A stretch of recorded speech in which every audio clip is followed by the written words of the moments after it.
Well, hello and good afternoon, good evening, and in the East Coast, good morning, everyone. Welcome to this week's new episode of Breakfast with Boom. And of course, as per the norm, we have breaking news, ladies and gentlemen. Oh my God. I literally had to change the show at the 15-minute mark before we went live because, well, Phil Spencer did a bombshell interview with CNBC.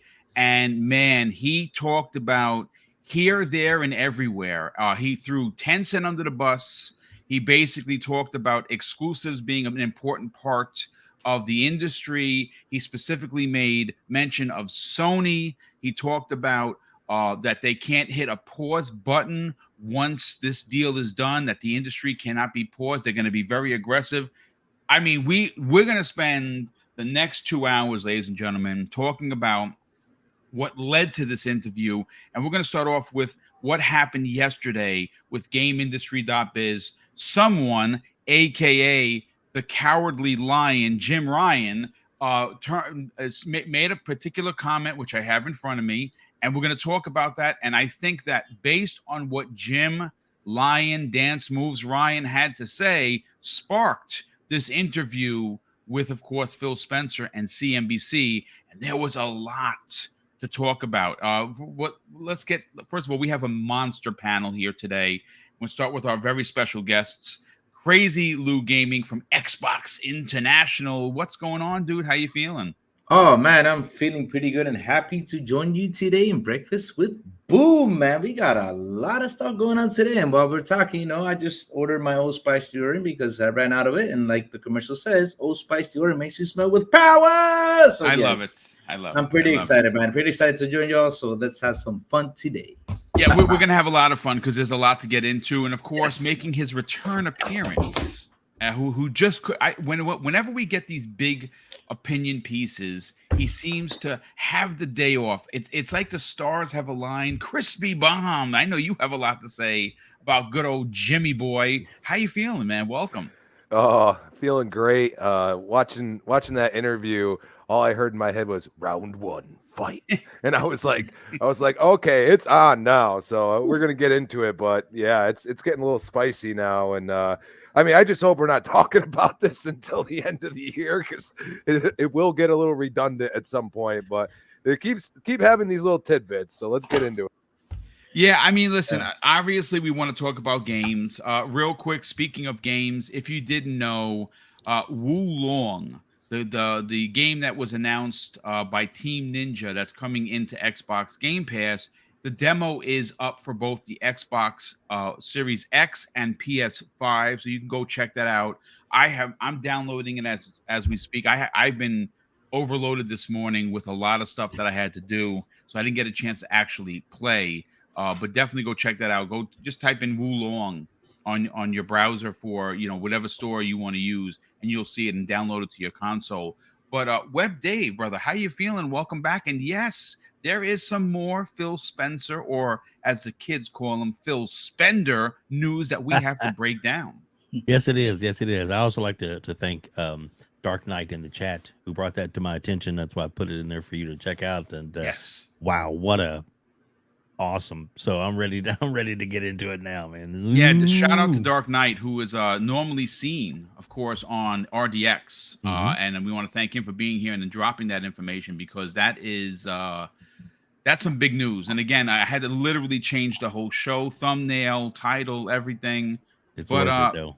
Well, I mean, listen, that's what you do. And right. Of course, I hope you don't hear the buzzing because they're cutting wood across the street. I mean, like, you're good. Holy moly. Fuzzy Bovadier, what's going on, brother? How you feeling? Oh, I'm doing pretty good and glad to be here with you guys. Man, just some awesome breaking news. And I call him Crying Lion Jim Dance Moves Ryan. Man, he's at it again. So it's a lot to get into. And man, good interview with Phil as far as what they plan to do with Activision. So let's get into it. Yeah, we're going to break it all down. But okay, so let's get back to what sparked more controversy in what's being called one of the biggest deals in gaming history. Microsoft is set to purchase Activision Blizzard King for nearly $70 billion. That's obviously not, if you're just waking up out of a rock, then yes, surprise, they're going to own Call of Duty. But if you've been following this channel, you've been following many channels like Randall Thor and Dealer, and of course the Xbox International and Mav and Pong and Steel Rain and so many more. We've all been covering this almost on a daily basis. What happened yesterday was sparked this interview. At least that's what I believe. And Sony actually responded to the CMA's decision to further investigate the acquisition.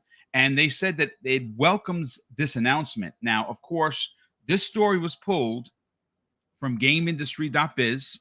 It was written by James Batchelor, who is, of course, the editor-in-chief for this website. And this is what Sony had to say. And check it out, folks. It's very, very catty, in my opinion. By giving Microsoft control of Activision games like Call of Duty, this deal would have major negative implications for gamers and the future of the gaming industry.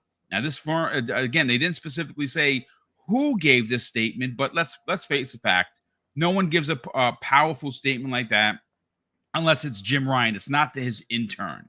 They continue, though, folks. We want to guarantee PlayStation gamers continue to have the highest quality gaming experience, and we appreciate the CMA's focus on protecting gamers. Now, this is where I call bullshit. The only curse of the day. Sorry, I had to do it. Gamers, what gamers is he concerned about protecting? Because it's not Xbox gamers, it's not Switch gamers, it's not PC gamers, it's only his gamers. And considering that SIE isn't making the $70 billion investment, I don't know why they would even have a nerve to say anything. But let's start with Crispy on this. Crispy, the internet was abuzz yesterday morning, and ran through the night. Everyone was talking about this. This, again, completely dictates the arrogance that Sony has. And I've said this yesterday, and I'm going to say it again. Folks, they have been in first place for 3 generations that span the PS3, the PS4, and the PS5. Over a decade in first place. So by Microsoft spending this money is doing what, Crispy? Making competition. And competition drives innovation, and competition is good for the industry. It is bonkers to me that they would imply that somehow Call of Duty it being only on Xbox or Xbox owning Call of Duty, it's going to hurt gamers. It's not going to hurt me and you and everybody on this panel and maybe the 300 people that are here because we have Game Pass. What are your thoughts on this? I mean, I don't get what they're trying to do here, and putting it out in public like this, it honestly puts a black eye on Sony right now. I mean, they're doing things that, they're basically in a way, being ironic to themselves and trying to be, a little like, oh, well, they're, Microsoft's the big bad wolf and whatever. Like, it's like, dude, like, you're the one that's been like, trashing Microsoft for years, in your own little ways, like, this is how you share games, stuff like that. So, I mean, God forbid Microsoft says enough's enough. Like, we are actually going to invest in gaming and actually, support our platform much better than we ever have. And now you're acting like you're still not in the lead. Like, you haven't been a part of this consolidation to begin with. They've been consolidating just like all these other companies. Okay, look at all of the developers that they've bought. I mean, it's really, it's a bad look on their part. It's literally like, they're just crying, like, give me it back. I swear, just give it. It's just it doesn't make any sense. And also, I believe Microsoft in saying it doesn't really make sense to take away Call of Duty. This is all about Game Pass. I mean, let's be honest. They are afraid of Game Pass because in their minds, to their investors, they cannot provide this type of service, even though for some reason you have a competing subscription service that actually charges $3 more. So explain to me how Sony has the right to sit there and tell us that, they're being for the gamers. You are jacking up prices everywhere. So shame on Microsoft for wanting to give you a little competition and say, we're not going to jack our prices up. Instead, we're going to provide perceived value. And we're going to allow you to play these games even in your web browser, for the love of God. So it's going to be egg on the face. And if it's not, I'm going to tell you right now, there's going to be a long and daunting court battle, because then this is basically political at this point. And because they have no proof, they have nothing showing that this is going to destroy competition in the gaming market. It's just not there. You're talking about a company that is technically in third place for console sales. So for Nintendo not to say a darn word, and Nintendo's probably looking at this like, oh, we might actually be able to get Call of Duty at some point. You know what I mean? Because Microsoft will try to do that. They are, if you're going to play ball, they'll play ball back. But right now, Sony's just like, nah, bro, this isn't good for gamers, and then our gamers, and then PlayStation gamers, and how many different wordings you're going to put in there, and just 2 sentences basically. Like, come on, man, like, you're talking out of both sides of your mouth. This is exactly what Sony's always been. We've been talking about this forever, but I mean, at this point, they're just they got such egg on their face right now. And when Microsoft responded today, I mean, it gets even better. But it's just it's entertaining to me that they continue to go on Twitter to the public forum to say to basically go head to head with Microsoft, while Microsoft's just sitting there like, we're doing our thing regardless of what you think, and you are one entity out of many, and for some reason you're the only one saying anything. So it's an interesting thing right now. I don't know why they continue to do it, but I'm sure we're going to see more, because this is just what they're doing now. Yeah, I mean, again, and of course, everything that is transpired in the last couple of days is going to get worse before it gets better. We obviously know for a fact that this was all started with Phil Spencer, who came out there and he said, hey, listen, we sent a letter of intent to give Sony 3 more years of Call of Duty, to 2027. And then, of course, they good old Jimmy Boy came back with the word of the year, inadequate on many levels, and we don't know specifically what levels those were, but we did hear from different rumors that it was going to be a 3-year deal, and they were going to continue to give these only 3-year deals. I think what Sony's looking for is like a blanket statement. Oh no, Call of Duty on there forever, and that's unacceptable. They don't have to do that. Sony wouldn't do that, and proven fact of what they've been doing with games and keeping them behind the walled garden known as the PlayStation brand, which of course is business. I understand that. Crazy Lou, let's get what your opinion on what happened yesterday, and then we'll break down the monster CNBC interview. I mean, I'm going to tell you something, Mr. Boom. I'm really happy that he keeps pushing and pushing and pushing and pushing and pushing and pushing, because the more he pushes, the more aggressive his competition is going to come back. And I don't understand, why is he worrying too much about Call of Duty? I mean, yesterday, Boom, when you sent me the subjects, I sat down and was like, okay, let me grab something and let me look for a list, on 10 franchises that PlayStation could bring back, right? I mean, we talked about this before. We talked about they can bring back SOCOM, they can bring back Resistance, they can bring back a new Sly Cooper, they can bring back Jack and Dexter, right? They can bring up all these games that that you can make your console more what's it called, more on the market, like more favorable, Yeah, more viable, maybe. Yes, and also you get a lot of much more variety instead of just sticking to one thing. And again, I don't know, why are they worried so much about the whole Call of Duty thing? I don't understand. It's like, it makes you also look weak. I mean, right now I'm scratching my head and I have a PlayStation here and I'm saying, wait, why is Jim Bryan stuck on this idea? Doesn't he believe in his studios? Doesn't he believe in what he has and what he can do with what he has? I mean, Nintendo hasn't had Call of Duty since when? Since Wii, and look how good they're doing, and they're just putting out a lot of content and doing pretty good. Another thing is, if Sony keeps on locking themselves down the way they are instead of opening market, like what Phil Spencer said, we'll talk about this later, yeah, in the interview. But yes, if Sony keeps on locking down their content just in PlayStation, then you're not going to get anywhere. Why don't you, for example, look at that God of War trailer. Y'all saw that God of War trailer, right? Didn't y'all get hyped up with that God of War trailer? It's gorgeous. I can't wait to play. I mean, I did. Everybody else did. And look, it's only on PS5. Why don't you just put it on PS5 and PC?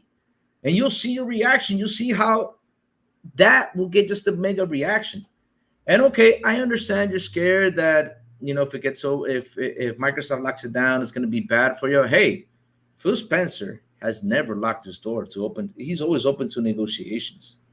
He's always been open. He's always said, hey, if somebody wants to come talk to me, hey, you can call me. We can sit down. We can negotiate and come into terms. If you want Call of Duty, the rest of in the near future, we got to sit down and talk. And that's what I think he is pushing and trying to do. And he's trying to get all these consoles because he wants everything to be everywhere. Xbox Game Pass to be everywhere. He wants that. So why not Sony sit down and talk about it instead of you ranting over there on the CMA like, hey, you guys are doing a great job. Like, yeah, let's lock these guys down. But Sony, I'll tell you this, though. In my point of view, I will not worry on what's going to come out on Xbox. Because, again, if Call of Duty jumps into Xbox, you're going to know each and every year we're going to have Call of Duty right there. I will worry more on what can Xbox deliver on third parties. I mean, look, the Tokyo Game Show. I mean, a lot of people might not agree with me, but hey, I was with my mouth open and say, wow, they are delivering. Dude, they are delivering. All I have to say is Guilty Gear and Blaze Yes. Blue. Oh, my God. I mean, I saw Guilty Gear. Boom, man. I'm telling you, I got crazy. I was like, Guilty Gear. I love Guilty Gear. And Game Pass day and date. Day and date, yes. And that's what I will worry a lot more. I mean, I remember I was talking the other day with the XBI team, and I told them straightforward, I wouldn't worry about what's going to come out on Xbox because we know that Starfield's coming out. We know that Fable's coming out. We know that all those games are coming out. I would worry more on what they could get of third-party studios and put them in there. Like, for example, look at Metal Hellsinger. Came out yesterday. Is it a great game? Yes, it is. Phenomenal game, dude. It's a phenomenal game. I mean, and Wulong is also coming. Is Wulong coming to Game Pass? Yes, it is. Yeah. I will worry more about that. I will worry more about the third-party content they can get on there than their first party, because we already know it's going to happen. So it's going to happen maybe next year or 2 years later, but hey, it's going to come. Yep. But I will worry more on the third-party side. I mean, what can you get with third parties? Because, hey, Microsoft ain't playing. I mean, like I said, they're delivering. They only got one more thing to do just for us, all of us, to be happy. And that is to bring back those platform games, Banjo-Kazooie. I'd love to see a Conquer. I would love to see a Conquer return. Yes, all those. That's a good card game and all that stuff. That's all they got to come back to deliver. But other than that, according to Special Nick, Asobo is prototyping a racer for Xbox. No Who way. said Asobo 2 weeks ago? This guy. That's right, man. Go pull the tapes. So, like I'm saying, that's what I worry more. But hey, keep pushing, Jim. I'm happy you're pushing, and I love you for that. Keep pushing, because you're gonna make us all Xbox users get more happier, because they're gonna become more aggressive. To your point, I think there's something to be said about potentially forcing Microsoft to be more aggressive, and I think you're onto something with that. Here's the other thing, though. The more that they do this, right, the more that they are going to potentially expose their bad behavior. Yep. Which is, again, it's not a surprise, ladies and gentlemen. We know what's going on with Sony. It's unbelievably and blatantly apparent on how they do their business. And again, here's the thing. Key word here: business. I get it. Yep. I get it. You want to be number one, and you have to do things that are going to keep you in that first place position. But here's where my problem lies. How dare you try to dictate what a company is going to do with an IP that they are spending $70 billion on? Like, it is bonkers to me that that Jim Ryan would actually have the audacity to say that. Like, honestly, it's crazy. But listen, we got a lot of show to get into. I got to catch up on the super chats. There's been quite a few of them. I want to thank. We are at 400 people here. We're only 17 minutes into the show.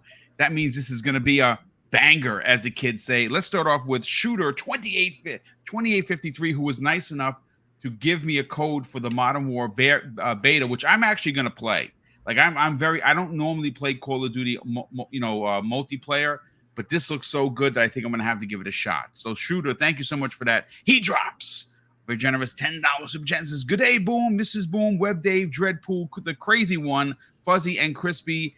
Here's a small donation towards your birthday cake on the 25th. Yeah, thank you so much for that. Yeah, I'm going to be 52 on the 25th. And don't forget, folks, next week's Breakfast with Boom, $500 worth of digital gifts. 8 $50 gift cards are being doled out. My birthday, you get the prizes. But Caper Grant, 692, drops a very generous $5 super chat and has been a member for 1 year. Says, when Phil was talking about Xbox and gaming, you could hear the passion he has for Xbox and Xbox gamers. When Jim talks, it's like listening to a banker. Oh my God, you're absolutely correct in saying so. Good point right there. And thank you for the generosity. Highlander 001, who's been a member for 2 months. Thank you so much for that. Drops an outstanding $10 super chat and says, morning, Mr. Boom. Hope your mom is doing better. Yeah, thank you so much. She's hanging on. She's doing her thing. So thank you so much for the kind words. Says, Sony is fighting to keep Call of Duty this hard. What does that say? What they think about their exclusive output in the next year? Sony stuff keeps dropping. Yeah, the stock absolutely keeps dropping, and that's because of this deal. This deal hurt them, and it'll cost them a lot of money. And I think we're only going to it's only going to get worse for Sony, in my opinion. And their next and 2023 output, they have Spider-Man. They have a bunch of marketing deals where they're exclusive to the console. Final Fantasy 16, if it stays in, right? Forspoken is another one. I don't know which one it is. If Rise of the Ronin, is that 2023? I think that is. I'm looking forward to that a lot. So they do have some exclusives to get people, to come to their system or at least stay there.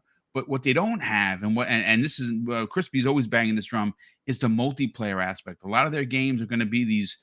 I like the one and dones, folks. I'm not being facetious at all. I really do like these single player types of games, but they're kind of been in a bit of trouble. But we will continue the super chats momentarily. Thank you for the first 3. I want to bring in Web Dave on this. Dave, yesterday, obviously, the internet was set afire, and that's because of what Jim or a spokesperson said for Sony, which we know it was Jim Ryan, and it almost seemed, to me, it seemed hilarious because it was like we're like, good. I'm glad you got in trouble with the teacher. Nah, that's what it sounded like, right? Yeah. Like, am I lying? Because it was like, well, we're very excited and happy that the CMA said this, and listen, Jimmy boy, that it's almost over and the fatality is coming. But what are your thoughts, Dave, on what the response to the CMA's second look, which everyone expected? Yeah, everybody expected the second look. Microsoft expected it. They allotted time. They've allotted, they spend millions of dollars on lawyers, just Microsoft alone, to handle this. And this is going to get done, and they can't stop it. They're just trying to, from what I see, is they're trying to make themselves look like they're actually trying to do something, because there's really technically nothing they can do to stop the deal. They're trying to save face with their fans, their diehard fans, I believe, is really what's going on. If they got lucky and something got brought up that they, that Microsoft had to concede certain parts of it, like maybe make it longer than the 3 years after the current deal. But then again, that's probably why Phil put that out there. It's like, look, we're already offering 3 additional years, and the CMA looked at that and be like, that's pretty good. I mean, what are they going to give them, 4? And Microsoft would probably go, okay, we'll give them 4. Thank you. Give me my check now. Time to go. Because ding ding, they've won. And I think that Jim Ryan is actually also auditioning to be the new Pennywise, because he wants to be the dancing clown of Derry. That's all I'm saying. But no, it's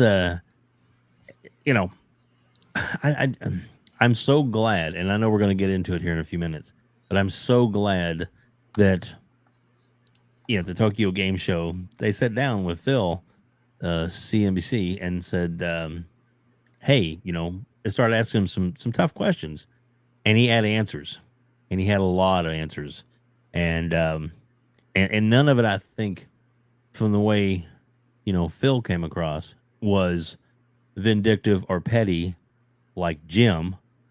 The way Phil comes across is, this is the way the industry has been. This is the way the industry has been going. This is what has been the norm for a long time, and this is how we want to do it. Even touting the day and date on multiple platforms, not just Xbox, but on PC. So I mean, he's laying it all out to where it's like, are we really the bad guy here? No, we're not. Well, look, So, Dave, yes. when you consider the facts, right? Like, if you want to fact check this, folks, by all means, take the time like I did and start pulling up and dredging up the information. But if you are as invested into gaming as I am, and this is going well before being a podcaster, I'm only podcasting 5 years this November.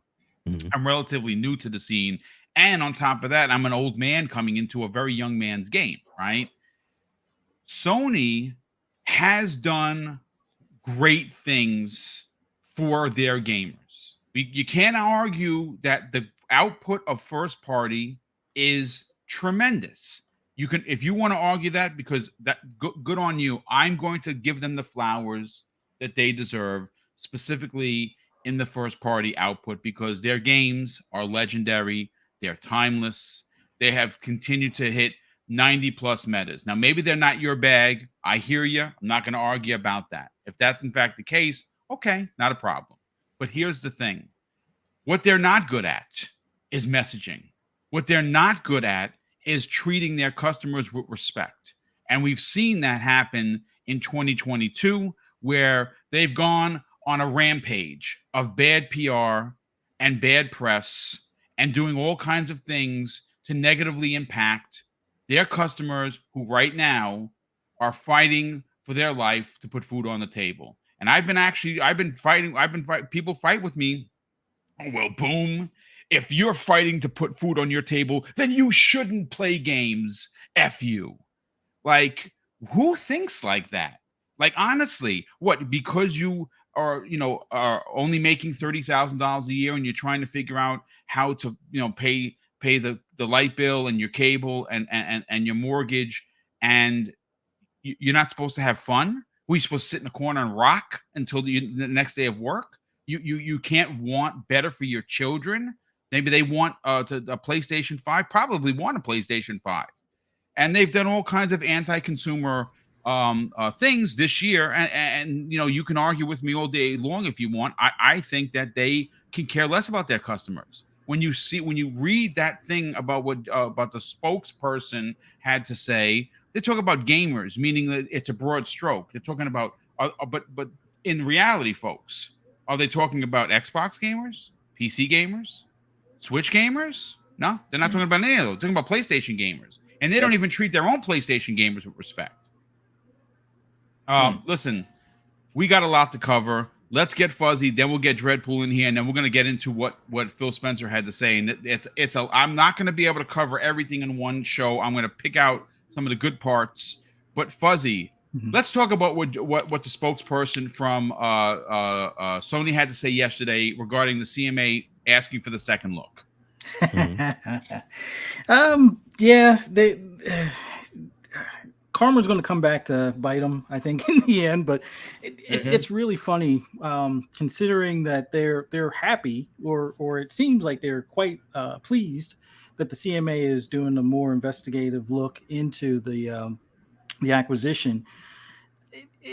When things come out of Discovery, as far as when they show some of the contracts that Microsoft sees, what Sony has put in there as far as exclusions on certain games or certain exclusive deals for their streaming service and whatnot. So it's eventually going to be, well, you don't want this to happen, but yet you've been one of the main ones in the industry perpetrating the same things that you're complaining about. So it's like, it's definitely a bad look, as people would say. But I think at this point we can thank Jim for creating this animosity that's eventually going to make a more aggressive Microsoft. Like, people have been poking at them before. Oh, we want them to compete. And now that they're actually trying to compete, now Sony's crying to anybody that will listen.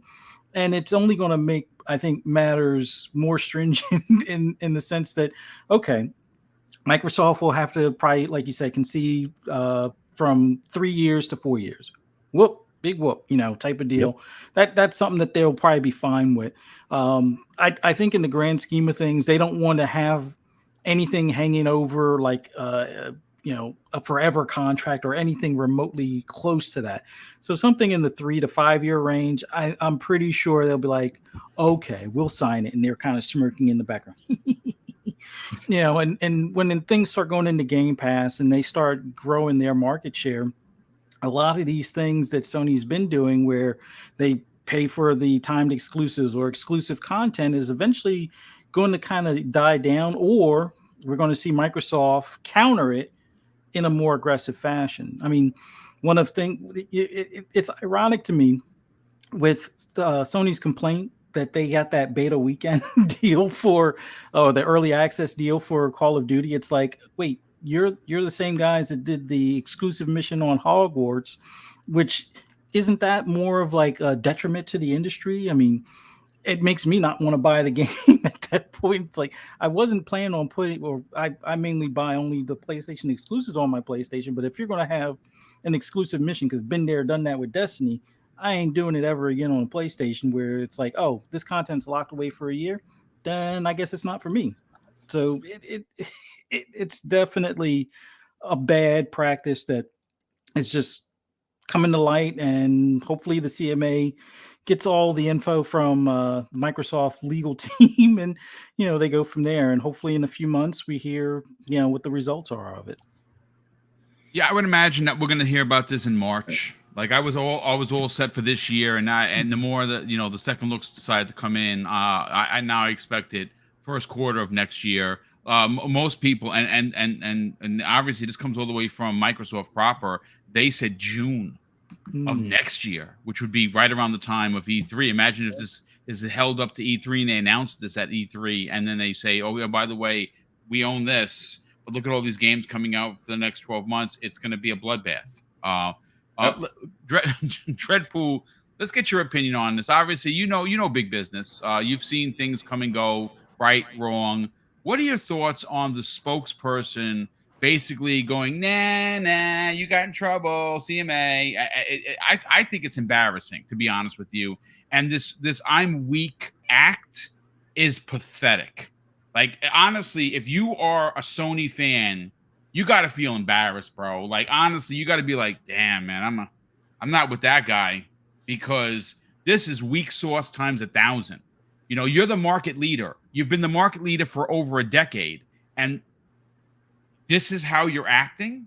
This is what you're doing to somehow stifle this deal when everyone else around you, all of your peers, Dread, have said, yeah, it's not a problem. We have Apex Legends, there's Battlefield, there's Fortnite. Everyone else, there's no problem because there's competition across the board. What are your thoughts on this, Dread? Well, weak sauce, right? He's bleeding, oozing out all that weak sauce. Sorry, but here's the thing, right? You're going to sit there and complain when you're number one. Obviously you're being threatened. You know that this is going to affect you, and putting it out there. Usually most businesses, play poker. They hide all this stuff. They don't put it out there like that to show that they are vulnerable. And that's the fact, that they are vulnerable. They wouldn't be doing this if they weren't vulnerable. And showing that is showing the weakness in their hand. So, when you see this, it's like, it's on our side, we're looking at it like, this is so petty. Like, seriously, you're number one. And then last month it came out that you're number one. You beat out Nintendo. How are you going to be affected? You're not. We want this competition. This is what we want. We want competition. But yet you're crying like a little baby. Yeah. That this is going to hurt you. It's going to hurt Sony, not Sony players. It's going to hurt Sony. And that's, yet again, that's the biggest difference. As gamers, we don't care. We want to play wherever we want to play. And if we have to buy 3 different consoles, 4 different consoles, whatever, we'll go to the arcade. We'll play wherever it needs to happen for us to play. Otherwise, we just have to sit there and bite our lip and not really do much about it because we just can't afford it. And just, I wish we could play this, and then you just sit there humble to ourselves and be like, you know what? I'm glad you're having a great time with this game. I can't wait to come over to your house and play it myself, and experience the game that you own on the console that you own that I don't. That's the difference. And he's here saying, oh, well, Sony's going to be affected. Well, Sony, didn't we say this before? It wasn't just Dreamcast screwing themselves up because Sega couldn't figure out what they were doing between the 32X, the Saturn, and then the Dreamcast itself. Sega didn't just do that to themselves with the Dreamcast. Sony had a helping hand. Sony had a helping hand in fighting against Nintendo because why? Nintendo and Sony came out with a disc drive console that Nintendo at last second backed out, which is the reason why the PlayStation came out in the first place. Because they said, you know what? Up yours, we're going to do this and we're going to come at you. And sure enough, they did. Remember? Yep. So we had all these Crash Bandicoot advertisements saying this, and that. And what did they do? They pushed themselves into the number 1 position. It wasn't just because of advertising. It was because they had the games. They had everything to back it up. PlayStation 2 was their biggest, and still is, the biggest console that they've ever had. Yeah. When you look at it, 14 years, and they had to tell the developers to stop making games because we're already into the PlayStation 4 era, and they're trying to push out PlayStation 2 games. It just shows you how much power they have, and now how scared they really are because it's affecting their bottom line, or at least it will be with their format of what they're doing. Right? Xbox stumbled. Right? Not only did they stumble, they ran into that rake and it hit them in the forehead, and they backed up into the pitchfork and they stabbed themselves in the back. Right? They did that to themselves. So what happened now? They had to sit there and build up back to being the most powerful console. They had to step up and figure out how to turn everything around, and they've figured out a way to, well, we're never going to make these console sales, but we're going to make the numbers in active users. What happened? Sony did the same thing, but you know what? They still don't tout that. They still tout how many consoles they can put out. That's the business side of everything, right? You don't show your weakest hand, but if you have 3 hands and you're playing at the same time, you show your strongest hand to say, hey, look, I'm more powerful here, and that's what they're doing. And now they don't have a hand. They're showing their weakest hand.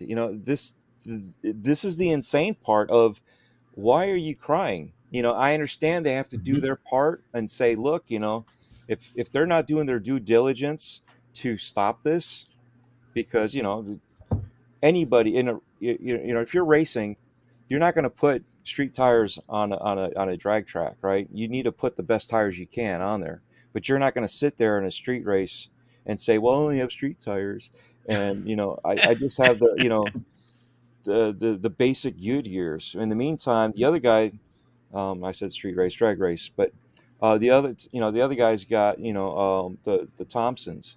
So what do you think's going to happen? He upgraded his engine, he upgraded this and that. Now he's upgraded the tires, and now you're going to cry that he's got better tires than you do. This is the same difference here. They're crying about the fact that they figured out a way to monopolize what they do best, which is software. They monopolize software the best way. How do you think Phil got to the spot that he's in now? Because he figured out what Xbox has been screwing up, and still marketing is their biggest screw up. It still is there, especially with GoldenEye. But that's a different story. But yet again, this is something that they've taken and they've figured out how to be competitive. And now the bully is crying wolf. Yeah, indeed. "Here, we can't do this no more. They're gonna hurt Sony, not Sony players. Sony. They're not gonna hurt gamers. They're gonna hurt Sony." Right? That's the mentality that these guys are having, and unfortunately, the toxic lemmings are following suit.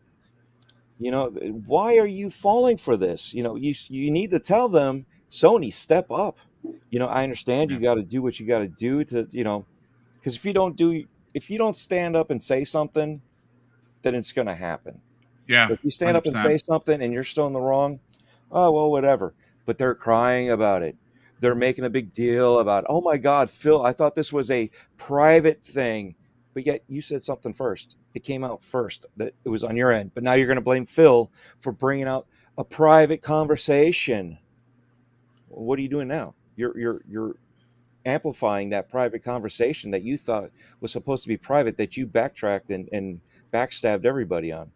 Well, So look, it's just it's just hypocritical. That's all it is. And you know what? That's to take this giant argument and make it as simplistic. I couldn't say any better. It is hypocritical, considering that. Again, I said this in a tweet. I've said this on my multiple shows that I do. Sony's entire ecosystem, their entire platform has been built in holding content for their players. And I understand it's business. I'm not challenging the fact that they shouldn't have exclusives. What I'm saying is that they have gone out of the way to keep the boot on the neck of Microsoft, and they have had that boot on the neck for over a decade between 3 generations of consoles. So now Microsoft is in it to win it. It's a problem. You know what I'm saying? But listen, let me catch one last thing. Sure. Remember my phrase, deceptive practices. Same thing here. Yeah, 100%. Absolutely, it is deceptive. But we're going to get into what happened last night with the CNBC interview. Can I say something real quick before you? Yeah, sure. All right. I was gonna say something. After hearing what you guys are saying, I think the strategy on Xbox is to stop all this greedy things that these companies are doing, because it's not only Sony. I mean, if you go to Nintendo, like for example, look at the Golden Eye. We're not get on the Xbox side. We still don't know if we're gonna get the Golden Eye. No, they confirmed we're not getting it. We're not getting multiplayer. So yeah, that's the thing that they're being greedy on, and also like all these third-party exclusives. Like for example, Marvel Ultimate Alliance. It's a game that they have only exclusive to their side, and it's a way for Microsoft, like to say, hey, we're willing to share this everywhere, so you guys can play it everywhere. This is ours, but this is if we wanted to put it everywhere. So this is a good way of for Microsoft to tell all these guys, hey, stop being greedy, and they're showing how greedy they have been. They have been all these years. And it's on both companies. They've been doing that for a long, long time. Don't misinterpret Microsoft's goodwill as. Oh no! I'm not. Of course. I know. They're greedy too. So I know. No. Here's the thing, and Phil Spencer said it in the interview. Yeah. Exclusive content is a part of the industry. It's a part of the business, right? It's what gets people to come to your console because you have a Kratos, or you have a Mario, or you have a Master Chief. And again, there's no challenge there. I actually think that you should have exclusives. You should be the company putting out the best exclusives. And that has been for quite a while Sony. And you can't argue what Nintendo does. I mean, look, Splatoon 3 came out, and it's the #1 selling game in Japan. It's the #1 selling game in the series in Japan. There's a lot to get into. Listen, we just lost Crispy. Hopefully he'll be back momentarily. But look, let me catch up on some of the super chats. Again, there's been quite a few, and I want to thank everyone for the generosity, and we will continue this conversation. Games for Fun drops a very generous $5 super chat and says, Sony might regret any block. Microsoft, with $70 billion laying around, could feed the Game Pass machine with mass smaller IP studio buyouts.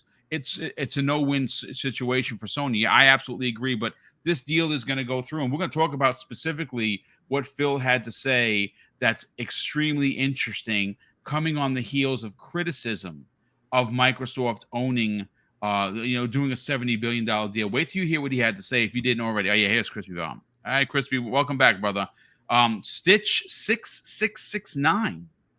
drops a very generous $10 super chat and says, this comment by Sony came out right after Call of Duty announced yesterday Sony exclusive content just for PlayStation. We need more outlets to start calling Sony out for their outdated, crappy, and hypocritical practices. Indeed. And CR Wimpy drops a very generous $2 super chat and says, Temtem is the game of the year. Yeah, I saw you mention that a couple times, and I have to check it out. I got to see what this is about. Corbini Gaming drops a $5 super chat and says, good morning, Boom. Sony at it again. LOL. Great show so far. Maybe Sony needs to look in the mirror. Indeed, they do. And CR Wimpy drops one more super chat of $5. He says, if Pokemon is your thing, Temtem is for you as an adult. Now I have to check it out for sure. He also drops another $5 super chat. Thank you for that, CR Wimpy. Definitely appreciate the generosity. He says, if Pokemon got 40 to a million, then Temtem should get Game of the Year. It's better on every level. Yeah, now like I said, now I'm intrigued. Game Pass Weekly. Go follow those guys on Twitter. They're relatively new. They're small, but that's how we all start. We start with one sub, one follower. They put all of the information you could possibly want in one place, so you don't have to go and looking for it. Game Pass Weekly on Twitter. Thank you for the $2 super chat. They said, love the show, Boom. Thank you, and thanks to you and the panel. Well, thank you for the generosity. And Andy Hart, who's been a member for 2 months. Thanks, Andy. Actually, he's been a member for 5 months. He says, wow, that PS2 VR looks awesome. Yeah, I'm buying it day one, even if it is $500, which I believe it is going to be. So let's talk about one of the key points from a CNBC interview with Phil Spencer. And he was asked a lot of questions, folks. Right now, I couldn't find a full interview from start to finish. Big shout out to Idle Sloth, who is back in the community. His original account got, I guess, CMDA'd or something because he put footage up there. He had almost 20,000 followers. He's on his horse back to getting those 20K. Definitely go follow him. He's been putting this out left and right.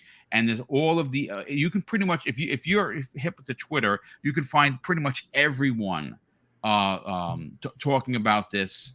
And it's and basically it's everywhere. But I'm hoping at some point we can get someone that puts it together, or CNBC puts it out there, so we can watch this from start to finish. Here is one of the biggest quotes of this interview. And the interviewer was asking Phil, he's talking about the $68.7 billion merger with Activision. And he's asking about competition. He talks about Sony, talks about Tencent. Here's what Phil Spencer had to say. This is such a competitive market.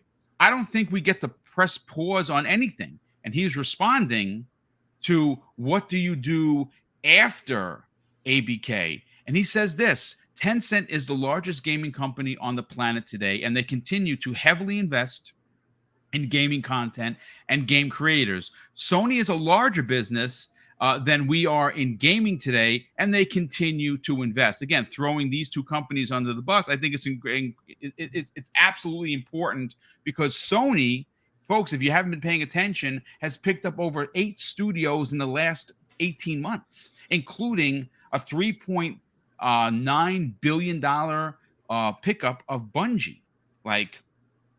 I mean, it just seems that they're allowed to buy things and no one else is. They have to stay in first place and no one can challenge them. It's a very, very double-sided situation when you talk about when one does something, it's accepted, and meaning Sony. When Sony does something, it's like, well, they're market leader. We give them carte blanche. They get through the velvet rope. Microsoft does something. Oh, no. Microsoft, bad. Sony, good. Well, let me tell you some other things that he had to say in this interview. And I pulled a story from my favorite site, videogameschronicles.com, and it was written by, let me make sure I get the name correct, Tom Ivan of VGC. I want to thank Tom for putting this out there. I want to thank VGC because they're one of the sites I use on a regular basis. This is what Phil Spencer continued to say, folks. When you look at the investments that we've made, it's a highly, highly competitive market. We strive to be a major player here. We want to deliver great content to our players, and we're going to remain active. whether that's investing in our internal teams that are already building great games that people know and love, on whether or not it's building new partnerships. One of the things I love about coming here to Tokyo is the developers I get to meet with, the new partnerships we have with people like Kojima Productions, and also going to talk with some of our existing publishing partners and independent creators about that, about things that we want to build. And he continues, and I'll finish it off with this. And if it turns into an acquisitive M&A work, we are active there too. So the work for us never ends. It's a competitive market, and I want to make sure that Xbox is at the forefront of innovation and competition. And folks, it's what Phil Spencer and how Phil Spencer says this. He keeps talking about how the market is competitive.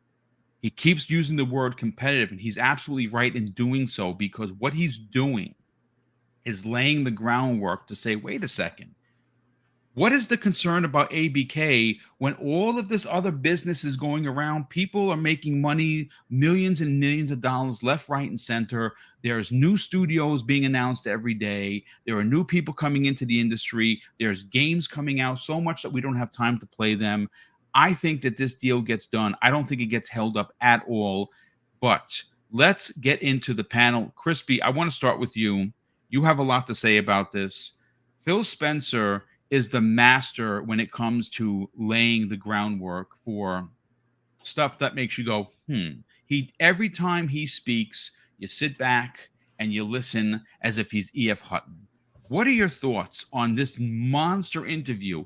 It's calculated. There's no doubt about it.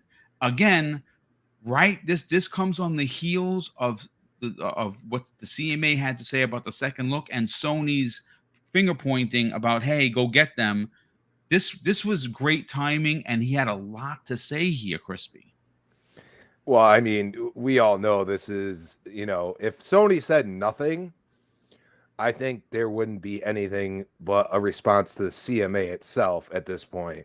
But Sony decided to do what they did, which we just talked about. And this is where you go and say, okay, a day later, like, yeah, you got some PR, but like, don't say this, don't say that. But Phil literally delivered this, whether he was reading off a prompt or not, you really don't know. And that's where we think, we go and look and say, man, Phil, like, I don't know, you are really good at this for saying, when he took over Xbox, he really didn't even want the job, to be honest, and he's said that several times over interviews over the years.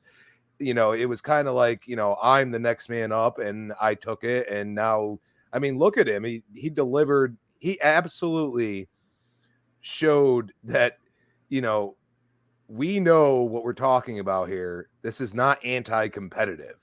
If anything, we are finally competing. I mean, yeah, we got Bethesda, but in realism, you could say Bethesda's a little bit more important than Bungie, the way the monies are put into effect. I mean, not that much, you know what I mean? It wasn't a publicly traded company. I think this is where the publicly traded stuff and all this stuff is starting to, become a big deal. And it baffles my mind that, the CMA, regardless of even, what Luke said the other day, they are really, they're kind of in bed, at least looking like they're in bed with Sony. And I mean, I don't see them coming out with like tweets and emojis and stuff for any other dealings that I've ever seen. I didn't even know what the CMA was until this happened. Mm-hmm. So I look at this and say, Phil is just basically calling the actual facts. He's saying, Tencent, their investments in gaming far outreaches Microsoft's investments in gaming. Sony has been buying up studios, and their investments, that's what they've been doing. And they've been doing that even more right now than even Microsoft at this point. And yes, we get it. Microsoft's a huge company, but right now, gaming, they're not in first place. And for the first place, at least revenue wise, I would say, as far as gaming, just to be like crying like this, Microsoft did the right thing. They came right out and said, nah, like this isn't exactly. We just lost him. I think he's having some internet issues. We will get him back momentarily. I love what he's putting down. I think he's making a lot of really fantastic points. First and foremost, I want to thank 625 people here in the live chat. That is mind-blowing when you consider that many people are here at 10:53 in the morning to listen to this breaking news. A big shout out to everyone that's here. I see a lot of new faces. Listen, folks, we are at 11.1K. We are trying to get to 12 by the end of the year. Thankfully, this year, early on during the Iron Lords podcast in January, we got to 10K. It is a big deal. This channel is only run by myself and Mrs. Boom.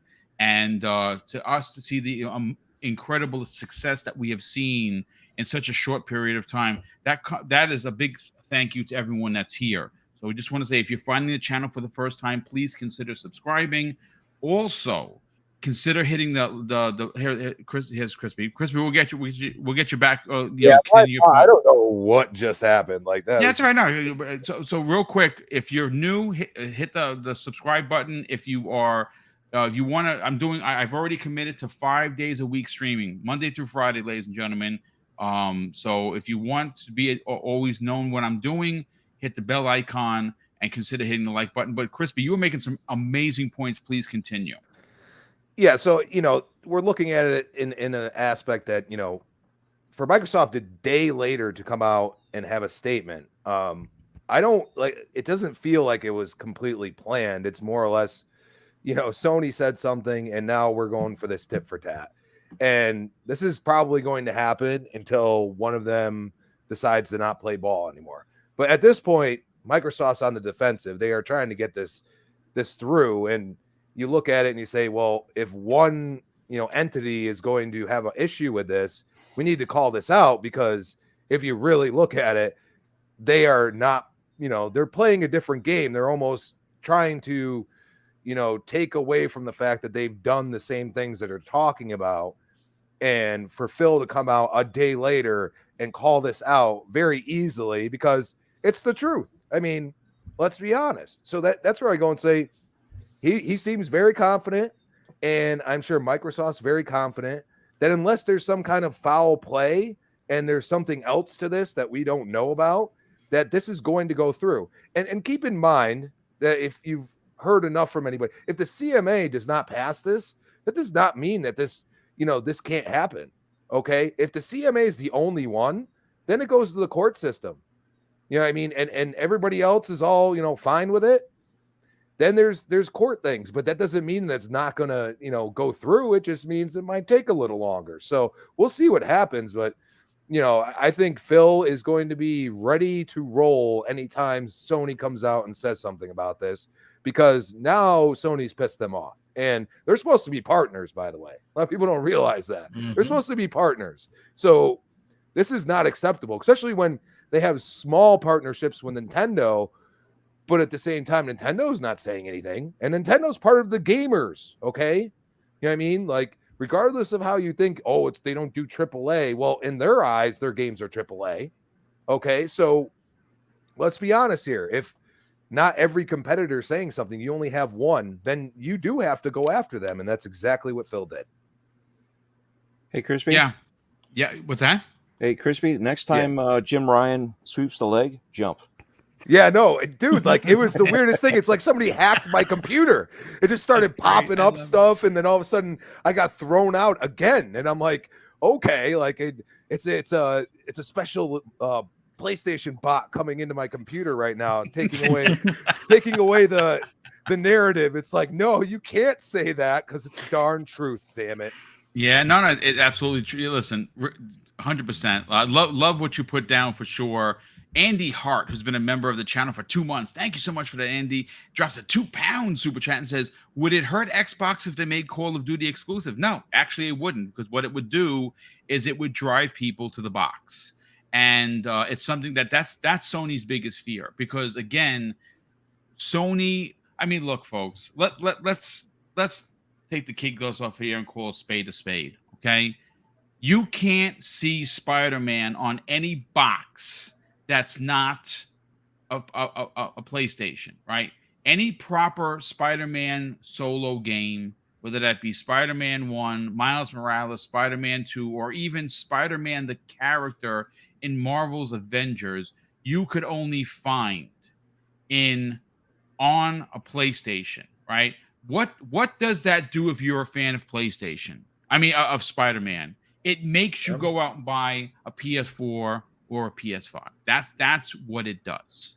Or it makes you angry and not bite the game, which Well, I that mean, happened. it could make people angry, sure, Yep. but the reality is that that's where the Happened to me. exclusive content drives sales of said box. It makes you go out and potentially be a multi-console gamer, like most of the people here in the chat and most of the people here on the panel. They have all three systems. So if a game comes out that you want to play on Xbox, but it's only on PlayStation, well, for the most part, you're probably going to buy it on PlayStation. That's just the way it is. But again, Sony's been doing this for decades, and they've been doing it through multiple generations. So why all of a sudden is it a problem? It's because their number one spot is going to be challenged, and it is going to be challenged. But Crazy Lou, let's bring you into the conversation. This interview is going to be talked about for quite some time. And and there was a lot said by Phil Spencer. I want to listen to the interview at least another 2 times so I can get the minutia of what's being said between the lines, because I think that is what's really important here. What are your thoughts on Phil Spencer's response to the questions? Oh man, I mean, I saw that interview. I mean, I woke up this morning and I started watching last night around like 2:30, 1 a.m. and I was like, this looks interesting. And then I found like pretty much a little bit more about the interview from Idle Sloth. And I was like, whoa, how he responded to everything. Like, for example, they asked him a question about the acquisition talk, right? Which I was like, it got me thinking this morning. When they asked him about, okay, since you were there in Tokyo Game Show, you know, is there acquisition talk or something like that? That was something like a question about acquisitions. He said, yeah, we are even open to negotiate about acquisition over here in Japan, you know?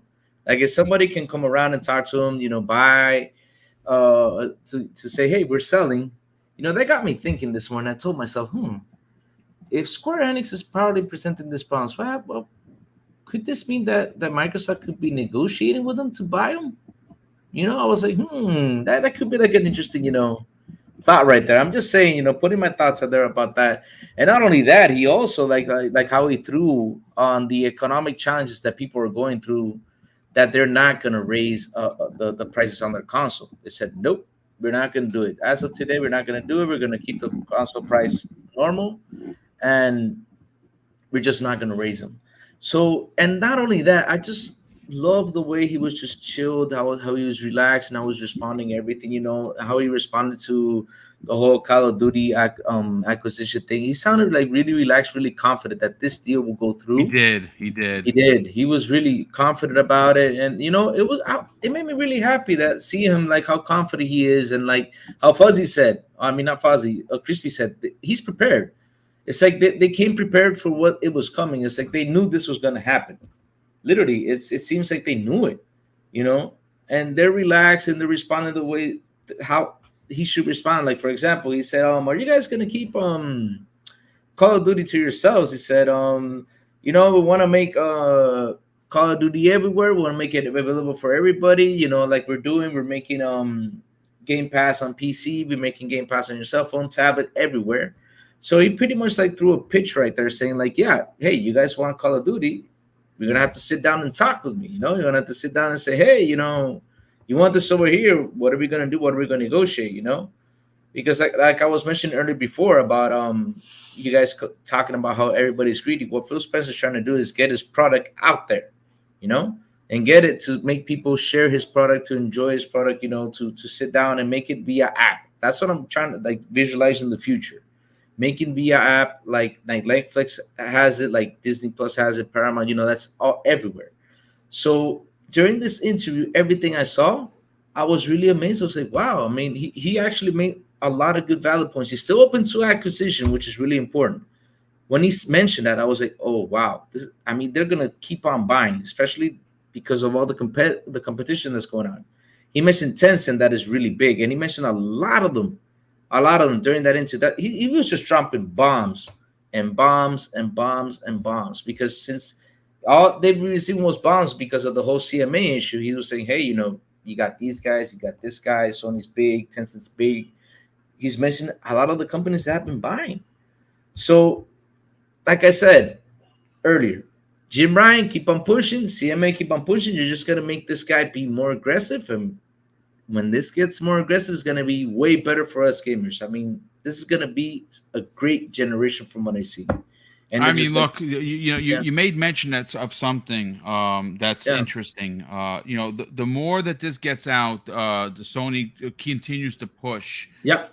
You're absolutely right. At some point, Microsoft is going to, they're going to be the ones carrying walking silently and carrying the big stick, and they're going to slap back. And when they slap back, once that absolutely happens, well, then you're going to see, maybe we'll get a chance to see, Phil Spencer's fangs a little bit, which a lot of people have been asking for. Like, I get why they're not doing it, and it makes sense. They have a certain way of the way that they do business. They're the good guy, they're the gentle giant, and Sony is, the ones that, throws the salt in your eyes when you're not looking, or when the referee has his back turns, takes out the brass knuckles from your shorts and punches you in the head. That's Sony. But you know what? I'm all about giving people enough rope and letting them hang themselves. And I think that the more Sony continues to act a fool, so to speak, they're going, again, the first level of any of these investigations are very, very, very simplistic in their nature. It's the second go around where now you start bringing in the lawyers with the boxes and boxes of, well, look what Sony's been doing here. Look at all these deals. I mean, I went over it yesterday on Xvlog Live, where every Call of Duty since they took over marketing had, if it wasn't a 30-day map pack, and that was standard fare because Microsoft did that, so we're not taking the blame for that. They did have, the 30-day map pack, but then they started getting very cheeky where content was held out for a year. Like, I mean, Zombies is still not available in Vanguard. It's supposedly coming this year, but at that point, is anybody going to be playing Zombies on Vanguard? No, you can be playing Modern Warfare 2, and they have the marketing rights on there. And I'm sure there's going to be something that you're going to have to wait a year to get. And it's what Sony did. Look what happened with Destiny 1 and Destiny 2. Destiny 1 Hawk Moon was not available for for Xbox gamers for 3 years. It was supposed to be a year. They extended it a year. Then they extended it another one. And by the time that, the Hawk Moon and that Strike that was exclusive to PlayStation came around, did anyone even care? No one gave a shit, because Destiny, you're 3 years into the life cycle of the game. So, I mean, they continue to do things that keeps content away from players. So when Microsoft steps up and buys the biggest, the biggest one in the room, don't complain. Don't cry wolf. Because like I said, I think it makes Sony look weak. It's pathetic. And I said, considering the fact that they have really, just really gone out of their way to be the bully in the room, to now complain that they're now no longer the biggest guy in the room, it's weak sauce 100%. But let's get the Web Dave on this. Web Dave, again, Phil Spencer had a ton to say, but I'm interested to get your, what for you personally jumps off the page of the interview? Well, it's his, the way he actually, defines, the way the industry has been, like as far as like, the norm for the industry for years, and how they basically want to, bring it on a more fair playing field. They do want, the content to be everywhere. Microsoft is, they're really focused on Game Pass. Why? Because they see it as an advantage to the marketplace, and Sony is like, wow, that's a good idea, and they're trying to play catch up, and they know that they really can't play catch up anytime soon. We're not seeing the day and date We're not seeing day and date on PC. We're not seeing day and date on their, what was it? The Stray game. That was it so far. I mean, it's a great game, and eventually that's coming to Game Pass, but it's not, or well, not saying coming to Game Pass, but it's coming to Xbox eventually. I think it's got a year exclusivity, but it's not. It's not. How can you say it's real? It's not. Oh well, I kind of lost my train of thought there. Sorry. They're basically not able to compete with Microsoft in this field, and they're showing it clearly that they're scared. Like you said, it's a big bunch of hypocrisy left and right, and it's not that they can't do it; it's that they don't want to do it or feel like they can't afford to do it. But in the long run, I don't think they can afford not to, if they're wanting to continue to compete with Microsoft. And granted, you can come back and say, well, Microsoft doesn't have any first party games coming out the rest of the year. That's true. That was sucks, Microsoft's but that's a reality, right? Yeah. And that was but in the long run, would you rather than push out something that's faulty and not something's going to have to be fixed and not turn out good, or you want them to let's hold back another couple of months or a year to get it to where when it does come out, it is the banger, it is the holy crap moment. Even the game you're showing now, they actually pushed it back a couple of months to do some more tweaking before they released it. Why did they do that? Because they wanted to make sure that the game was up to par, and of course they've made adjustments and updates constantly, to Elden Ring. But the reason they do that is because they know they have a good product and everybody loves it. But if they had gone out too soon, it could have ended up like the one Square Enix game that's a exclusive to I can't think of the name. Are you of it. talking about Babylon's Fall, which has been Yes, officially I am. taking offline after only being out a couple of months? Another Square Enix drop the ball moment. Yes, I know exactly what you're talking about. Yeah. And who made that game? Oh yeah, that's Platinum. Oh, that'd be Platinum Games. That's one of those Platinum games that we go like this. Yeah, I'm not with that guy. I'm sorry. Platinum. The one that's like, hey Phil, we want to work with you. Well, of course you want to work with you because you're hit or miss. And I don't. Unfortunately, they've been more missing than hitting. Exactly. Like I said, do have a few really good titles out there, but I don't know if it's their A team, B team, C team, or the team in the closet that's been working on the other one. But it's not, So Microsoft doesn't, I think they've learned a lesson. Phil's like, okay, cool. I mean, obviously they're making some big overhauls with Halo because things need to happen. Yeah. Was eventually going to step down. She had to leave early, but she made it sound like she was planning on stepping down after the new updates. You know what, Bonnie Ross? Yeah. Anyways. I agree. Yeah. So I mean, it was, but it was still something that was pretty much inevitable because they're like, we need to go in a different direction, or let's so everybody's excuse for that is now off the table. So if they're like saying, well, Bonnie needs to go to make this game better, okay, now she's gone. So we'll see what happens in a year. They're going to restructure. They're going to put people in different positions, and yeah, the game. Listen, the game is great. Right, okay? it is. The game is phenomenally fun to play. It's just lacking one of the most important things you need for a games as a service, and that is content. Yep. It should have tons of levels. And Once stuff. Forge releases, oh yeah, it is going to be a different story. But I want to reel this back in, Dave. Yeah, sorry. And I want to. No, that's all right, brother. Listen, this is a conversational podcast. I want to bring Fuzzy into the conversation. Fuzzy, look, here's the thing. Before I get your opinion. Mm-hmm. I want to say this. Shout out to 6i in the chat. Like, he's a Sony dude. That's awesome, brother. All Sony people, guys, girls, whatever, you're all welcome here. This is it's mi casa, su casa, right? It's fine. Pull up a chair, put the feet up. It's cool. Grab a Dr. Pepper or a beer, whatever's your flavor. But I gotta call out the shenanigans when I see it, folks. And 6i says this: Sony doing all of this great exclusive deals, and yes, they have locked up a lot of exclusive deals, and hats off for them. And that's awesome, and that is very true. But see, this is why I have to call you out. And I'm not saying that you said anything wrong, brother, but You say, why isn't Xbox doing the same? What's stopping them? So, of course, I'm going to take what you said and I'm going to turn it around on you. And here's what I'm going to say to counter what you're saying. You know how companies go to Xbox and they say, hey, listen, Phil and company, here's a giant bag of money because we want to put our game on your service that has 30 million subscribers because we feel we're going to get the best bang for our buck. Or Microsoft goes to said publisher and says, hey, listen, that game looks really dope. We think that it would do really well on our service. Here's a bag of money. So bag of monies are constantly going back and forth. Here's my counter to your thing. First of all, there are two things, 6i. Sony is buying games because that's all they can afford.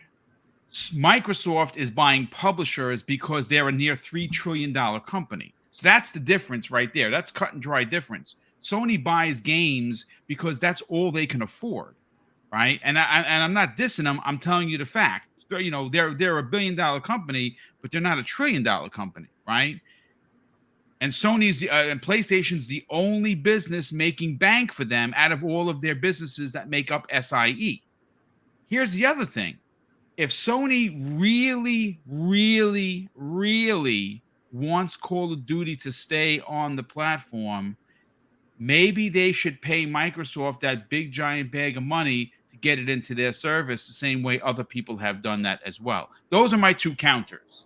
Whether you agree or you don't, chat, let me know if I'm out of my mind or I'm spitting facts, as the kids say. But Fuzzy, let's get back to what Phil Spencer had to say. Out of everything, and there's a lot, what seems to be the one quote that jumps off the page for you? Like, what says, wow, I'm blown away by this? I think it was just that he was pointing out with the whole deal with Tencent and Sony as far as what they've been doing, and then the fact that exclusives have been kind of the staple of the industry for the most part, but they're looking to kind of change or at least go with like a different model, something that's going to be competitive with the way Game Pass is set up. And when it comes to the whole exclusives thing, they could do that, answering 6i's post, but the drawback is if you look at the Xbox One generation, in particular the early part of the Xbox One generation, they did do second party, I guess you could say, exclusives where they would go to developers like Remedy or Capcom and say, hey, here's some money, make the game for us. The drawback is when you go down that rabbit hole over time, and we're probably going to see this from PlayStation later on in this generation, you eventually get to a point where you've spent a lot of your wad on those deals, and if they happen to fall through or take longer than expected, you're kind of stuck without content if you're not reinvesting some of that money that could have been spent with those parties with your actual first party. Now, Sony, on the other hand, is looking to shore up their multiplayer or ongoing games or games as a service deal. So while they're still doing these exclusive deals, they probably should spend some more of that money towards their games as a service. But I'm pretty sure they're working out a balance where, all right, we're going to do the third-party stuff today, and as we get closer to the games as a service being ready for release, then that's when they'll probably do that shift. But when it comes to Microsoft, they're looking at the big overall picture. Could they do exclusive stuff? Sure. Could they even double their install base? Sure. But they are looking beyond that. And I think the whole point of them going with like the browser setup, PC and console, mobile, the whole nine, that is geared to reach beyond what the normal console base is. Like we've seen at the largest in any generation, the console space is roughly around 150 million units, give or take, maybe as high as 200 units if you're going to include like the multiple console households. And that seems to be like a hard cap. And it's been that way for 20 plus years, 30 plus years. So if you're going to go beyond that and, leak a little bit more into mobile, having something that's accessible through a web browser and also available at the same time on PC allows you to get a larger, broader audience at one swoop, as opposed to doing kind of like what PlayStation's doing now, where, all right, buy it on the console, 6 months to a year, or sometimes 4 years later, it comes to PC. And I think the grand scheme of things, it's probably better to hit as many playable accessible points as you can at launch. So that way, while the game is hot and now on everybody's mind, all the users that are able to access it will come out of pocket to buy or access it through subscription or whatever the case may be. So I think the big thing is looking at the big picture. And I know a lot of people chuckle when they talk about the 3 billion gamers that they would like to reach, and yeah, that's a lofty goal, and sure, it's shooting for the moon, but if you can get beyond 200 million or 300 million subscribers, or people playing the game where maybe out of those 300 million that are accessing the game, a lot of them are into the family plan subscription deal, you're still looking at reoccurring income that in the grand scheme of things is a much better perspective than having a hard cap of selling, oh, we sold 20 million of this game or we sold 10 million of that game. So I think the grand scheme of things is the best part of that conversation is Microsoft putting out their plan for what they have for the future with Game Pass as a competing subscription service, which Sony still has, the means of shoring theirs up. And in the grand scheme of things, kind of like what Boom was saying, if they wanted in PS Plus or PS Plus Premium, like, should that be how the market gravitates as more of the subscription services over the next few years? They should still have the money to be able to say, okay, Microsoft or Activision or, Microsoft Gaming or whatever the case may be, how much is it going to cost us to put it on the service?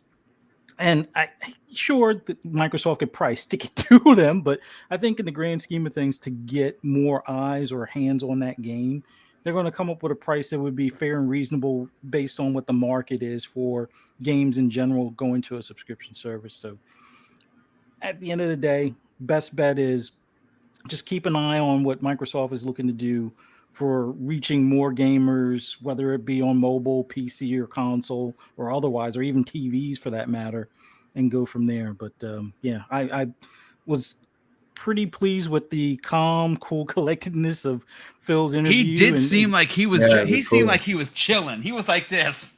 What's up, people? Phil Spencer here. and I think he has the foresight as far as what the grand scheme of things are going to be like in the next few years, where more of these service models are going to be, a bigger staple as like a stopgap, as people or having, let's say a financial downturn to some extent with inflation and so forth. You're going to see that you could probably reach more people this way as opposed to relying on a $70 or however many dollar purchase on the individual game. And I think instead of worrying about attachments rate, activity rates and things like that, where easier port of entry, where the people are more likely to spend on a micro transaction on a cosmetic, is probably the best result for the dev teams, the publishers, the studios, and the services in general. And that's all I got. No, I mean, that's good stuff. Dredd, let's get your opinion on this. And then we have one more topic regarding what Phil Spencer said specifically about Japan. And, I was talking to both Everborn and Keasante, as I do pretty much every day. And Phil Spencer's cryptic but very clear point of view is that their next investment, folks, their next acquisition, our next big acquisition, not going to be here in the States. It's going to come the way of Japan. Now, who that is, we don't know. Obviously, a lot of people in this chat, 650 people in this chat, might want Sega to be a part. For me personally, I love the Sega idea because the Blue Bomber being added to Crash Bandicoot and Spyro and Conker and Banjo-Kazooie. I mean, when are they making their own Smash Brothers game? Because their characters are ridiculous at this point. So Sega would be a good one. I like Bandai Namco, to be honest with you. I like them because of what they bring. But they are such a good relationship with them. All of their games are coming to Xbox. But Dreadpool, what of what Phil Spencer had to say regarding the investments in ABK, what he had to say about exclusivity being a big part of the industry, what jumped off the page for you? Sega. I mean, well, what jumped off the page for me, and this is something I've said before, right? And Phil has already said it, Xbox has already said it, Microsoft has already said it too, right? So that, and obviously you read the tea leaves and you figure it out, but it makes sense, right? They've actually specifically said it. Xbox is not the console, it's the brand. And that's the exclusivity. It's the brand. You can log in and play Minecraft on what? Everywhere. But where do Everywhere, you even a log in? refrigerator. Right. But where do you log in? You log into Xbox. Right. So even though you're playing it on your refrigerator, your tablet, your Tesla, right? You're still logging in to Xbox, Good on you if you have a Tesla. right? I wish. Me too. That'd be great. That'd be I cool. have But a Kia. I'm very happy with my truck, though. I'm gonna be honest with you, but keep going. so, but and then that's the exclusivity for Xbox, right? Because just like your gamer tag, wherever you go, you log in with your gold account, with your Game Pass account. That game comes with you no matter what, right? And I also realized that, and that's what got me into the all digital spot, right? Is the fact that I forgot to bring my console over to the other coast when I was visiting my friend, and I normally bring my Xbox, my PlayStation 3 at that time. I had a duffel that I would put all my consoles in there and a few select games in there that we would normally play, and I would travel. So whether it was at the hotel or going to my friend's house, I'd have something to play. Well, I forgot to bring that bag with me. But lo and behold, in the Xbox One era, I had a couple games that were digitally. So I show up at his house, I log into one of his Xboxes he had for one of his kids' Xboxes, right? So I log in and I was able to validate those games as my games. And whatever games he didn't already have, I was able to download so that way we could play later on and they were validated. That is literally Xbox. And that is what they've been saying. So they're not trying to keep it away from anybody. They're trying to get it to more people, more places to play, more places to have access to those games, right? So we have games that are, yeah, they're not using it as much anymore in their marketing, but games that are play anywhere, right? You play the game, you log out and you go into your PC somewhere else or your laptop.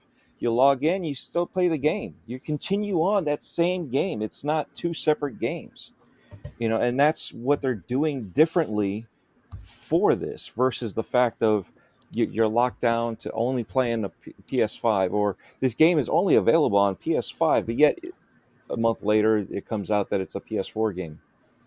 You know what I mean? Where they're lying to you and you're buying it. So there's that difference there, and the way that Phil's leaning back. He all his answers in that interview. He knows he's boss, plain and Yeah. simple. Like, He don't need the mic drop. He's already dropped it. He's leaning back. Yeah, like here's a matter of fact.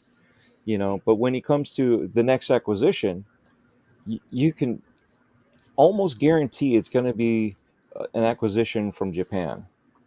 Almost guarantee that.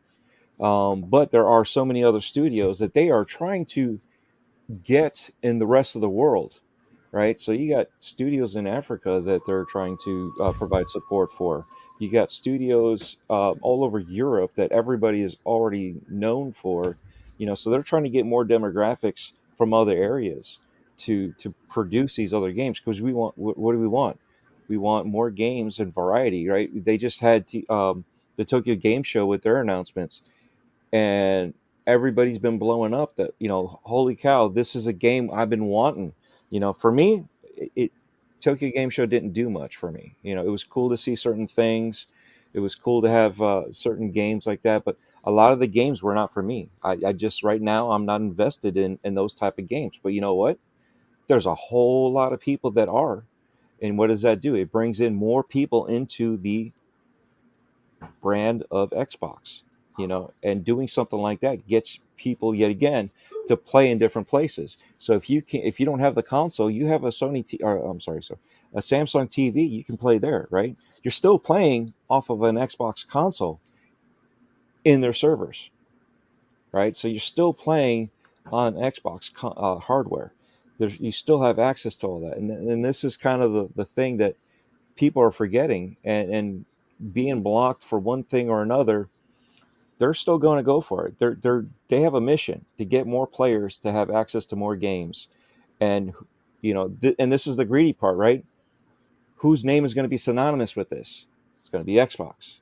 Yep.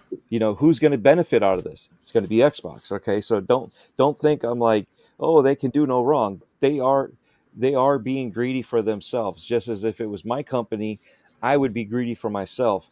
Do I want to support the players? Yes, because the more I support the players and in good faith, giving them stuff like that gives me more money. It provides more into my bank, right? So if I can do no wrong in their eyes, right, just like Sony, they can do no wrong in these toxic player eyes, they will gladly pay more money for a game or a console. When Well, I bought well, Dread, to that point, didn't we see on the interwebs people saying Sony charged me $80 because you charge me $90 because I'll pay for quality? I actually got into and I don't get into fights over Twitter because I'll have 2 or 3 conversations with you. After that, if you start poking a bear, I don't fight. I just block because I don't got time for that. I got 5 shows to write for, so we can have a conversation, but just don't get ridiculous. I actually had a dude tell me that he would pay $800 for a new PlayStation because of the quality. I'm like, okay, well, you keep telling Sony that they're going to keep raising the prices. and that's the funny thing, right? When I bought my car was $2,500 or $25,000 car. You know how much I paid for it? $16,600. Well, there you go. Nice. Okay. There Now you go. that was a deal, right? I could have paid the extra money because I want to support that brand. No, I made a deal with the dealership and I got it down. I was trying to get even lower than that, but Was it a Tesla? I'm just kidding. well, Tesla's 50. Sorry. Everyone Saga has Tesla. He's got money. But this, yet again, it's I'll tell everybody, it's a Nissan Sentra SER Spec V from 2003. Nice. Okay, so they wanted 25. It was like 24 and change. So 25 after everything was said and done. I got it for 16,600 out the door, everything. Nice. You know what I mean? Drove off, brand new car. I'm the only test driver other than the manufacturer's mandated test that they have to do. Only one. And obviously the truck driver that had to do all that. But still, I'm bragging about saving money, right? Don't you guys brag about saving money, getting a deal? Yeah. Right? Yep.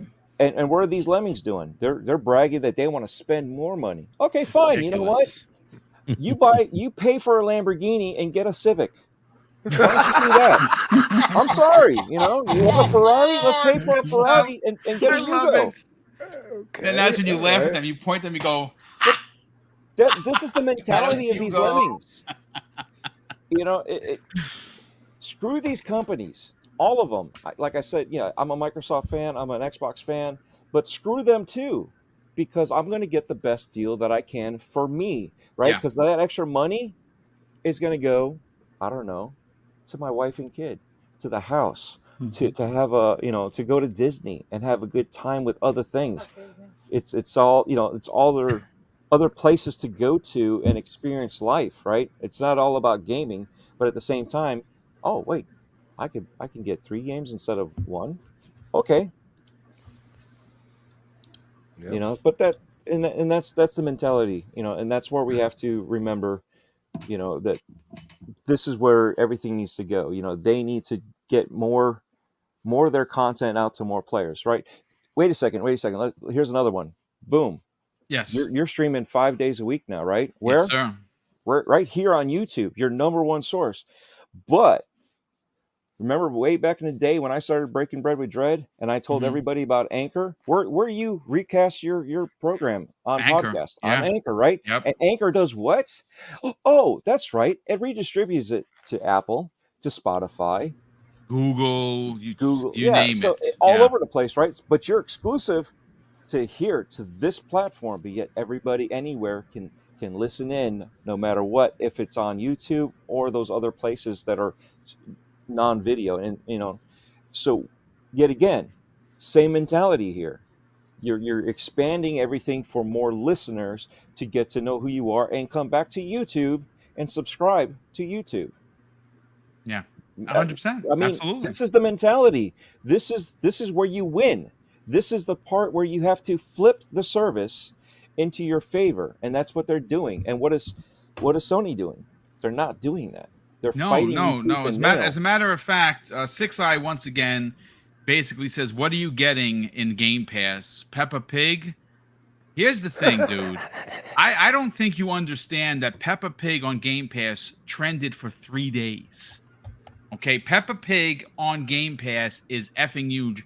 I played it with my nephew, and I got 1,000 at Game of School. I'm not ashamed to talk about it. The difference, first of all, we really look. I love what Sony does. If you're a first-time Sony owner and you get their service, you have a plethora of incredible games. There's no denying that. But I own all of those games, right?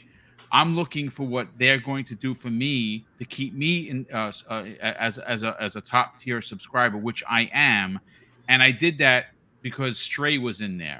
Now this month is Deathloop. Well, I'm getting Deathloop on the 20th, and I bought Deathloop. Oh, by the way, so I actually spent the $70 when Deathloop came out and bought it. So I'm in the bag, but.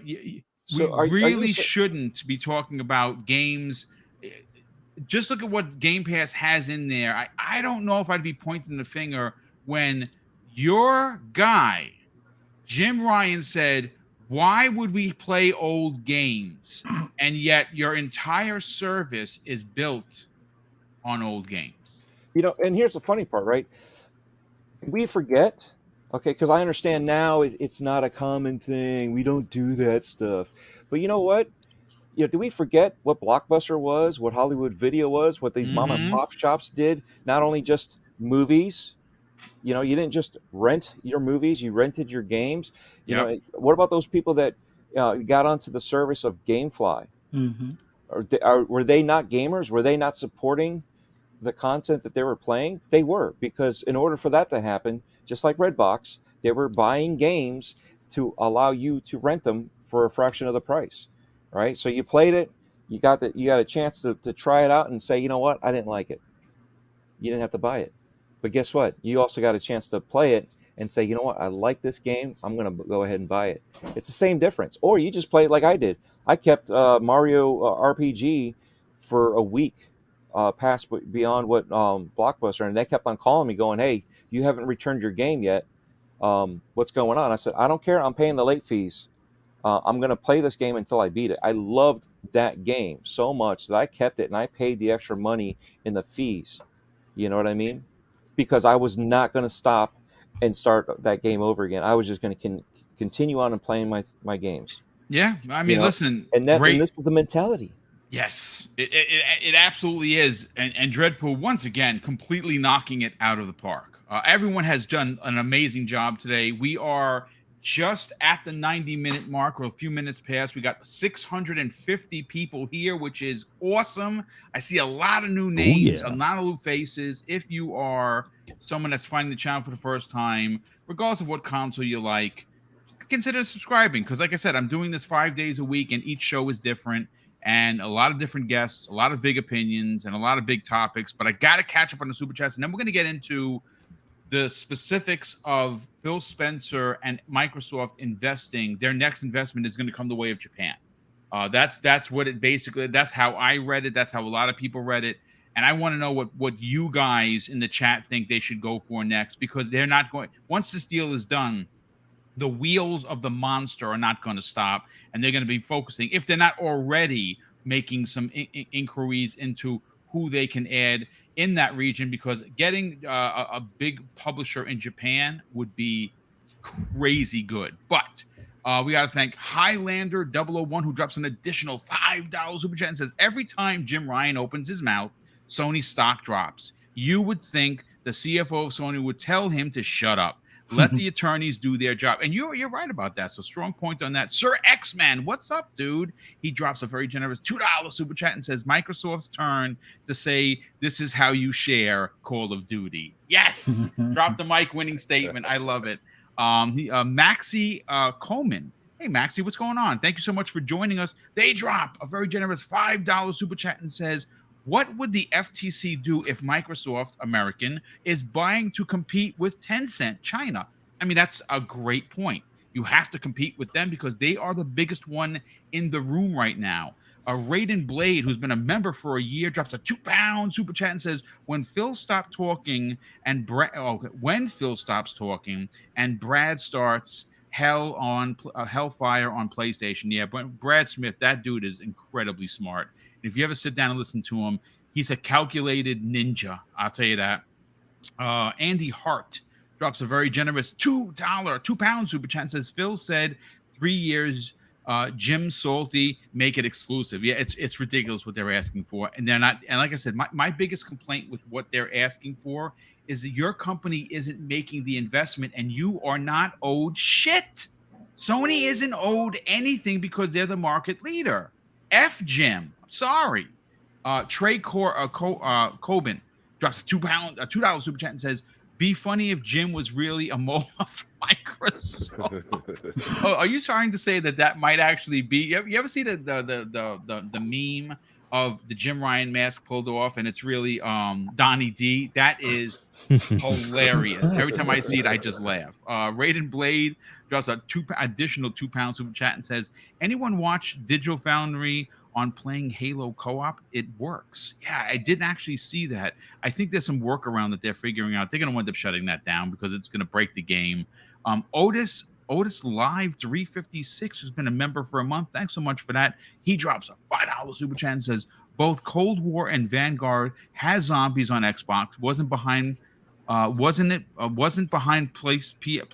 paywall. Survival mode in Modern Warfare 2019 was held by 1 year. It's not a zombie mode." Well, thank you for the clarification, brother. Definitely appreciate that. And I think we have two more. Wow. Michael Taylor. Michael, what's going on, brother? Thank you for the $10 super chat. And he says, "Would you think that if Microsoft was to do PlayStation exclusive strategy, they would probably be able to outbid them on them most of the time, but they chose not to?" Yeah, if you ever listen to Phil Spencer talk about that, he's not a big fan of these exclusive deals that lock them from other players. Even though I kind of wish he did do a little bit of that, but they don't want to. I think in the interim, they don't want to spend the amount of money a lot of these companies are asking for, especially the big AAA stuff, because they'd rather invest that money into Game Pass titles or potentially other studios or publishers. I think that's really what it comes down to. Lucky Mo, what's going on, Lucky? That is my middle name. He drops a very generous $5 super chat and says, "Xbox is buying Sony, LOL. Embracer Group is what I think Swedish is what I think Swedish company." Yeah, Embracer Group. Actually, a lot of people were wondering if Microsoft would actually buy Embracer, but Embracer's head of the company, you ever listen to Lars? He's basically Phil Spencer. Like, the guy is a gamer. He's a big nerd. I mean, he started his company by buying and reselling older games. Like, he started Embracer Group out of his freaking basement. Honestly, he is really a mirror image of Phil Spencer, and it's actually, if you ever listen to Pong Soul talk about him, he's a big fan of him, and I know why, because he's done some really good things. But let's get to the question at hand. And I'll start with Crispy. Crispy, I have the article in front of me. This is again from VGC. "Xbox remains open to further acquisitions as it strives to be a major player in the industry. Their next location might, in fact, be Japan. What do you want to see them do in Japan? Do you want exclusive games? Do you want publishers? Do you want developers? What does Phil Spencer do next that they've been doing very well here in the U.S.?" Well, let's see the Sony snipers come after me again. I know the damn snipers. I say be petty, buy Square Enix. There you go. Oh, wow. Said that too. I agree with you there. I agree 100% with you there. I think personally they need to go to just dropping day and date in Game Pass. Start there. Yeah. Throw the bag their way. I actually said to Boom in a private DM, I said, "Dude, imagine if they had a 10-year exclusive deal with Sega and said everything that you come out with can be multi-plat, but it all comes into Game Pass." That would be pretty cool. And that would be a workaround with this deal going on right now. You know what I mean? Because I really, what are they going to do? It's like a partnership. It's like Discord with Microsoft right now. You know what I'm saying? Like it's just a partnership. So, you know, they could do stuff like that. Haven't seen them do that yet, but I'm with Crazy Louie. Think Sony's making them think, you want to play with us? All right, we'll play. Because you know what? Nobody else is saying anything. Nobody else. Like, what are you doing, Sony? You're using their servers for a lot of your gaming content. What are you doing? And yeah, there's a contract there, all well and good. But what are you going to do after? You better have a backup plan now, I think. Because I don't think Microsoft was anticipating this much backlash. You know what I mean? And this is something that I've never seen. So you look at that and you say, okay, well, we're going to go into your wheelhouse. We're going to start talking to Japan studios that you won't even support. You won't even look at them twice. You know what I mean? Or you just expect them to be exclusive to your console. And now all of a sudden, like you said, Guilty Gear, like me, it's not my bag, but a lot of people are like, man, this is awesome. I haven't seen this. You know what I mean? Like, it's one of those things, like these titles that everybody's like, oh, you know, it wasn't my thing. It's not my thing either, but I see a lot of people that are JRPG fans loving what they saw. So clearly Microsoft's on the right path of trying to at least get some Game Pass exclusive content in some way, shape, or form. And that's where you go and say, okay, well, your entry fee is sometimes $1, maybe $10, maybe $15. There you go. You get those games. Have a good day. Oh, you're not going to raise the price. How about this, Crispy? Mind you, we everyone keeps forgetting the fact that there's going to come a point in the next couple of weeks before the holiday starts. Play X game for as low as $5 a month with the Xbox Game Pass family, friends and family. I mean, they haven't even hit the ground running. I think that they are going to choke Sony out, and I think that the thing that we're going to see Sony do that they don't want to do. Remember, folks, Sony didn't want to make their own streaming service. They tried it, it failed. They kind of dipped their toe in it. The reason why they got so aggressive with PlayStation Plus Premium is because they were being outdueled by Microsoft. Well, there is going to come a point in time where there are so many first-party bangers on Microsoft's service for as low as $5 a month through friends and family that Sony is going to be forced to literally I have a feeling they're going to charge $20, $25 a month because they're not going to keep it at 18 and put their games day and date. But please continue. Well, and there you go, Boom. You're paying $3. What'd you get, Boom? You got Stray? $3 more?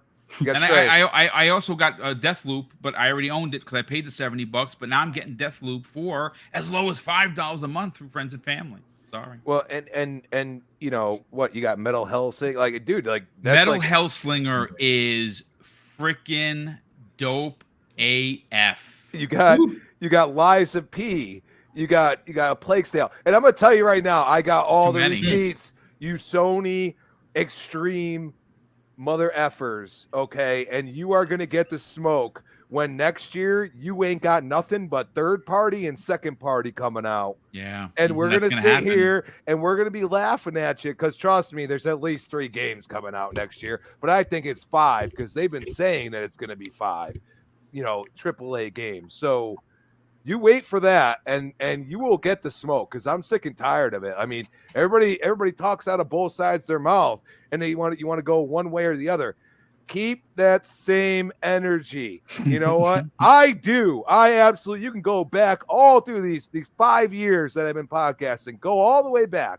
I want Sony to bring out multiplayer, which they can't seem to do with their exclusives. These bangers, they can't even come out with a remaster that actually has the original game mode in it. Like, come on. Give me a break.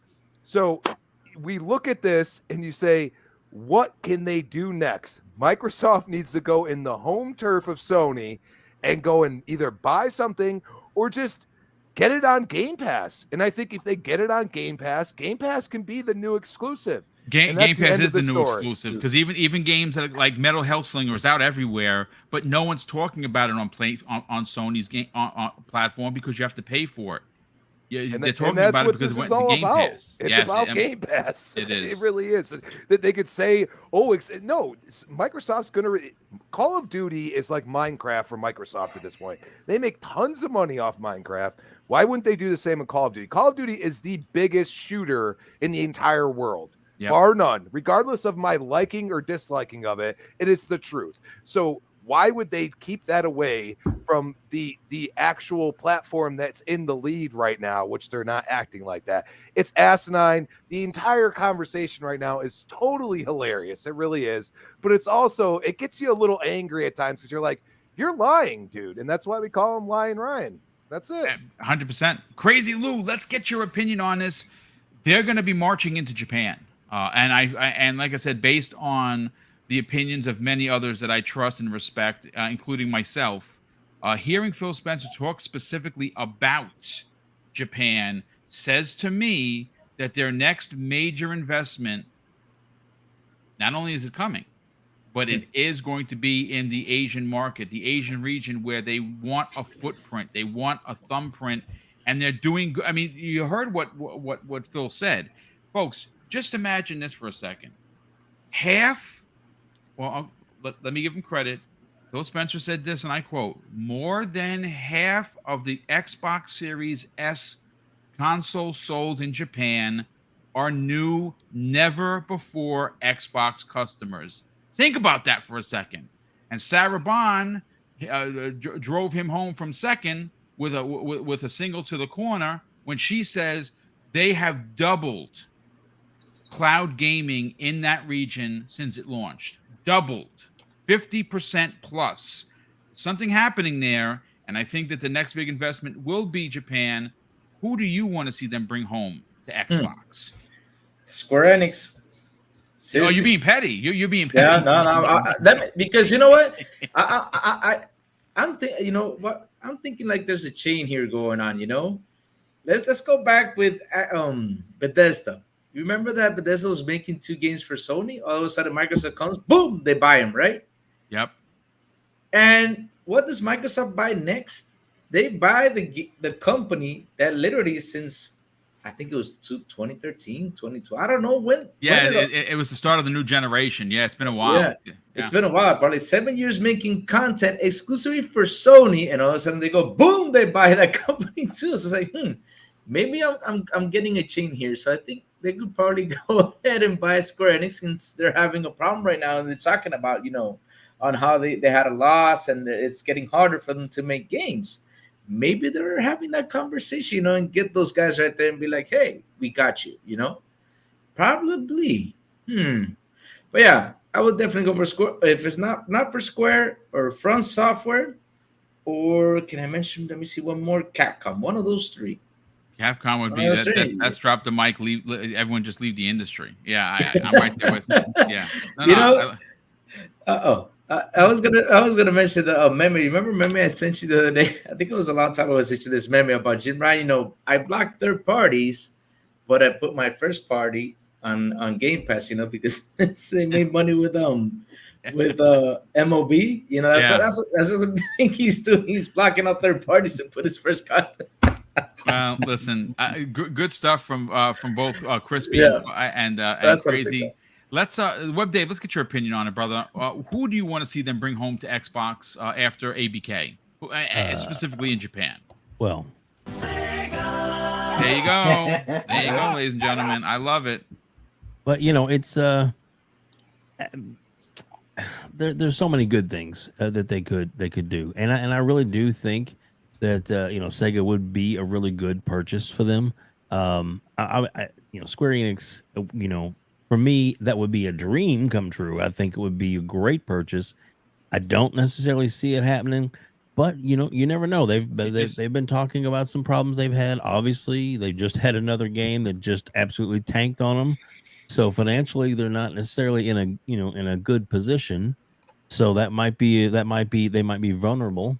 And does Sony have enough money to buy it? We know that Microsoft does.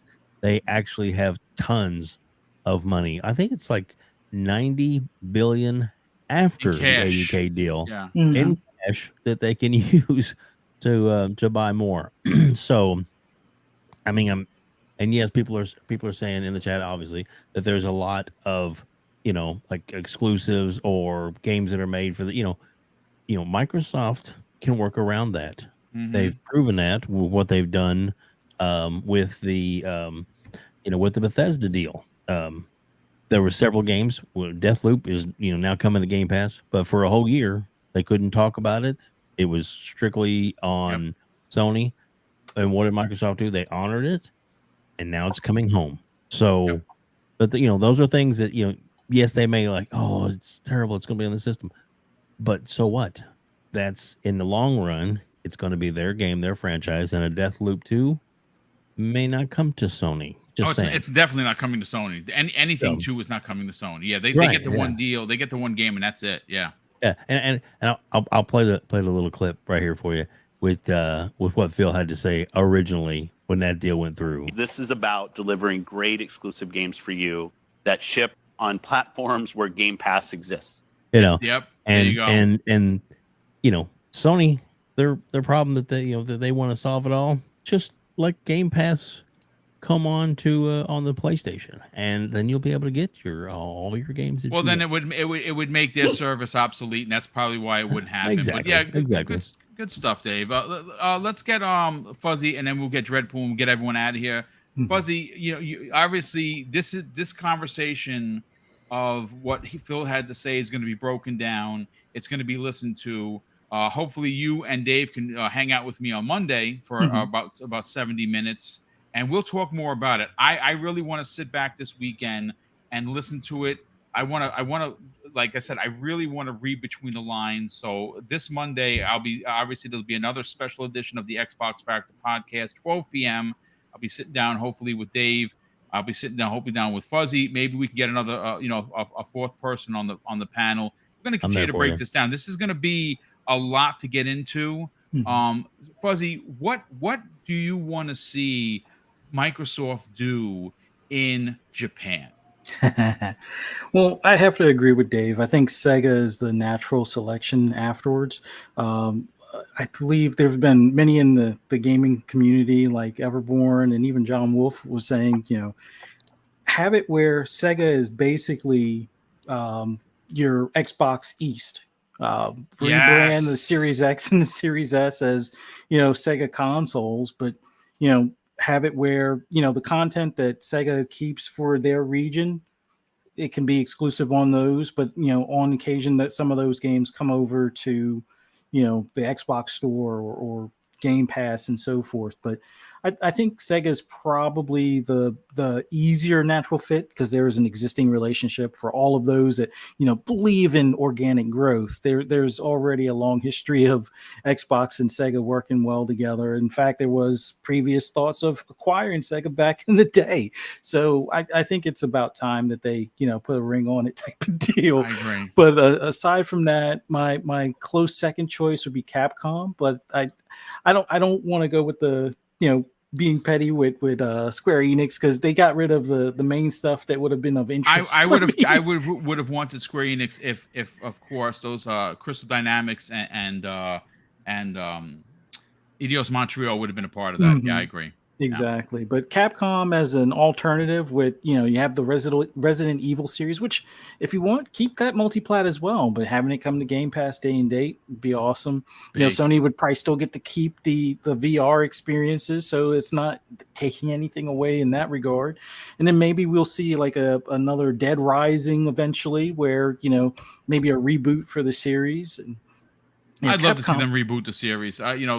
Make it more realistic, I suppose. I mean, I know the wackiness a lot of people dig, but I'd love to see them reboot it where it's a little bit more serious. Yeah. That would be kind of dope. I like that idea. And then Street Fighter. I mean, not that it has to be exclusive. Once again, keep it multi-plat.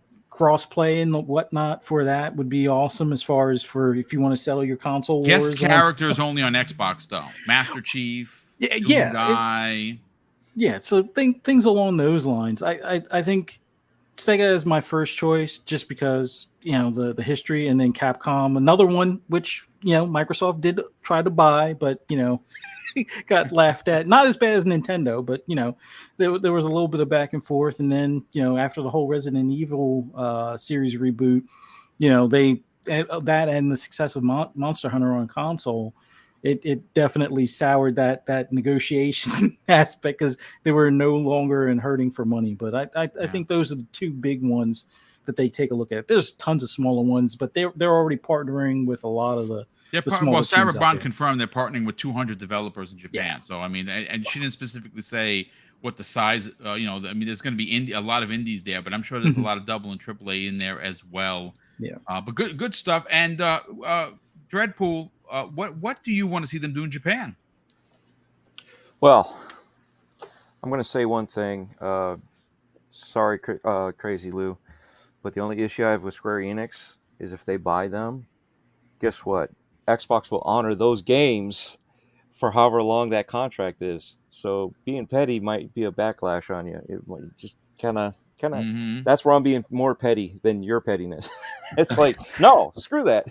We ain't doing this. But I do. Obviously, I said it before. I've said it many times. Sega would be the great one, but they'd have to figure out, and it's Sammy would have to figure out how to separate themselves from that, which they have done restructuring. They have done all this and that.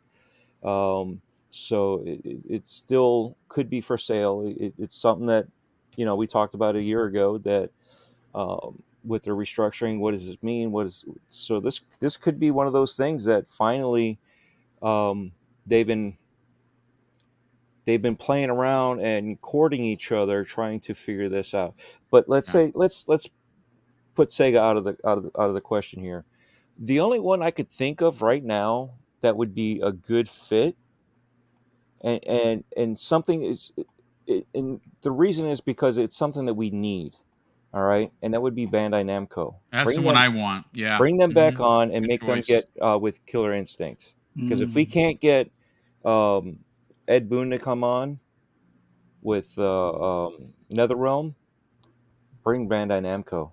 According to Maximilian Dude, who is the fighting guru, he seems to think, and he said he called it, what exactly did he say it was? I think he called it his madman dream, or just he's thinking that yes, Microsoft might have teamed up with Bandai Namco, but Bandai Namco would then give the game over to the makers of Guilty Gear, letting Arc System Works make that game. And it's pretty auspicious, folks, that both Guilty Gear and Blaze Blue coming on to Xbox Game Pass day and date. Maybe Maximilian is onto something.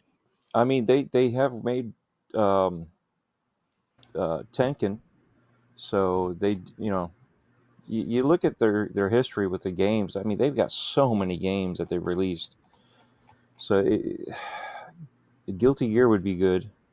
But we got Tenken 8's coming out that they're working on. So it just depends. I mean, like I said, those would be the two that I would want to make Killer Instinct. But seeing that we're talking about Japanese studios, it's going to be either flip a coin between Sega and Bandai Namco. Yeah, no, I like what you're putting down. Listen, ladies and gentlemen, as we have 600 people still here in the chat, thank you so much for making this another record-breaking new episode of Breakfast with Boom. Of course, everyone's information is going to be there. You should follow and sub everyone's channel because why? Well, they're BoomStick approved and they bring a lot to the community. Let me catch up with some of the super chats. Been a couple of big bombs from a good friend of the program, JD Gamer. JD, what's going on? And thank you for the outstanding generosity. He drops not one, folks, but two $20 super chats and says this: Sony will pay. Sony is going to pay for all of these problems they're causing Microsoft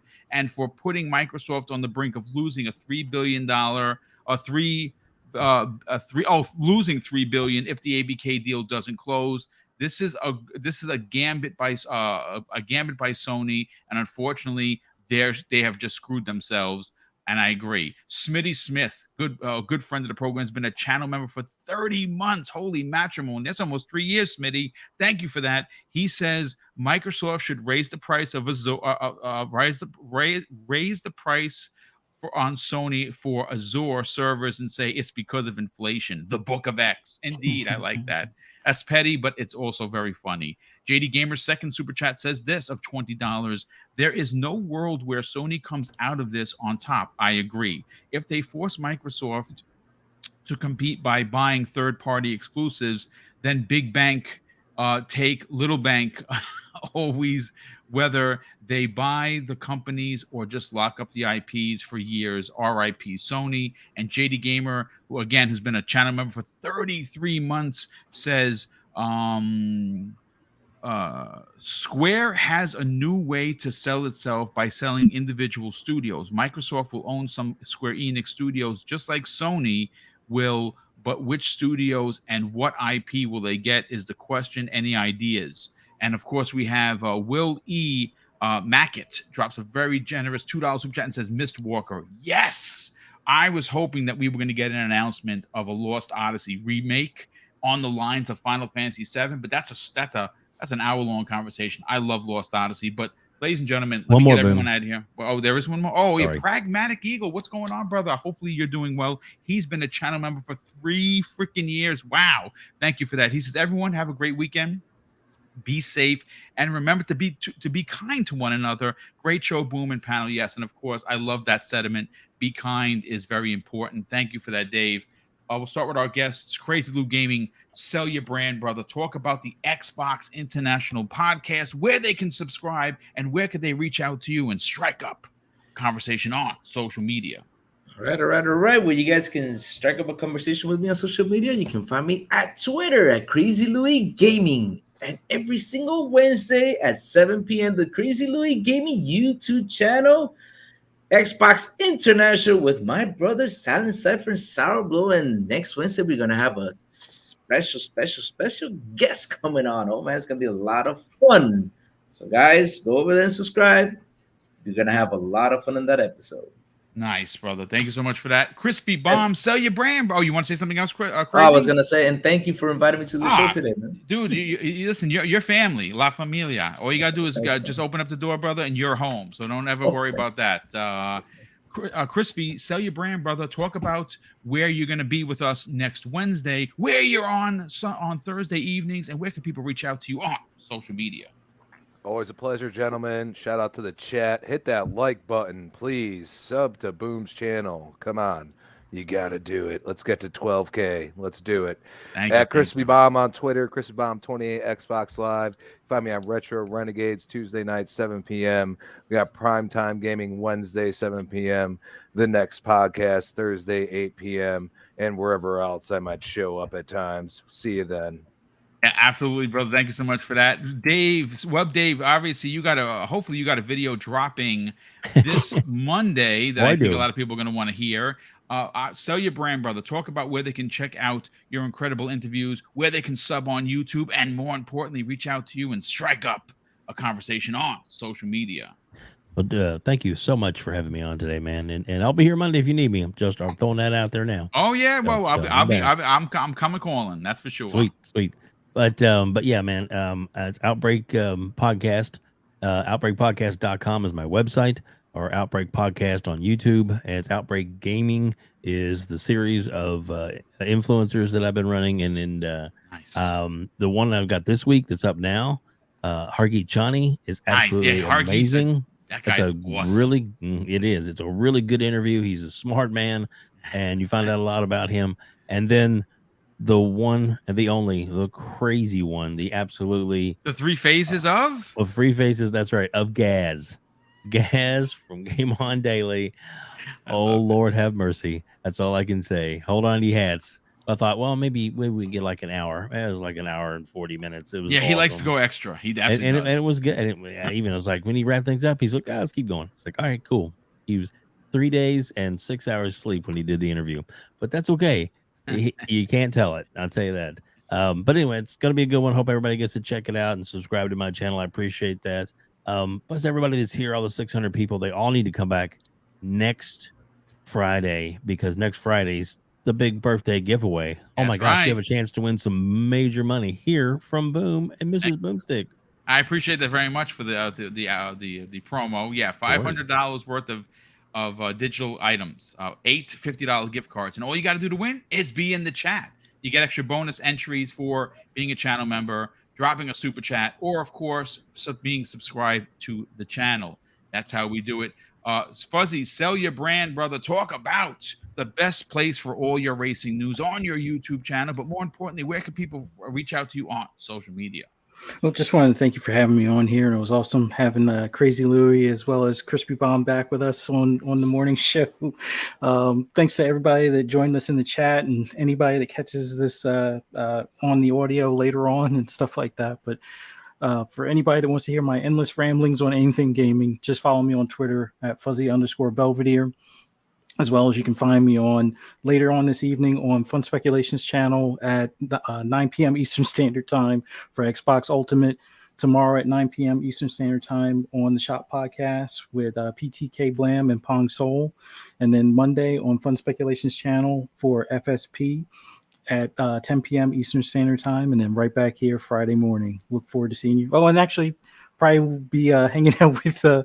Boomstick and Web Dave on Monday. Nice. Was it 10 or 12? Monday? 12 o'clock. Yeah. Probably be ready to talk about some of the next potential acquisitions for next Monday as well. But yeah, listen, I have a feeling we're going to learn a little bit more over the weekend. Honestly, I think there's some more coming. Mm-hmm. And I think that once this interview gets across Sony, old Jimmy boy, he can't help himself. He's going to put his foot in his mouth because he suffers from foot and mouth disease, and he's going to say something disrespectful. And you know what? We're going to cover it right here for you on Double Barrel Gaming. And last and no way least, throw your stuff up there, Dreadpool, where everyone, let me add you to there you go. You can find Dreadpool on linktree.com/Dreadpool, youtube.com/Dreadpool, Twitter @Dreadpool, TikTok @Dreadpool, and hover.gg/Dreadpool.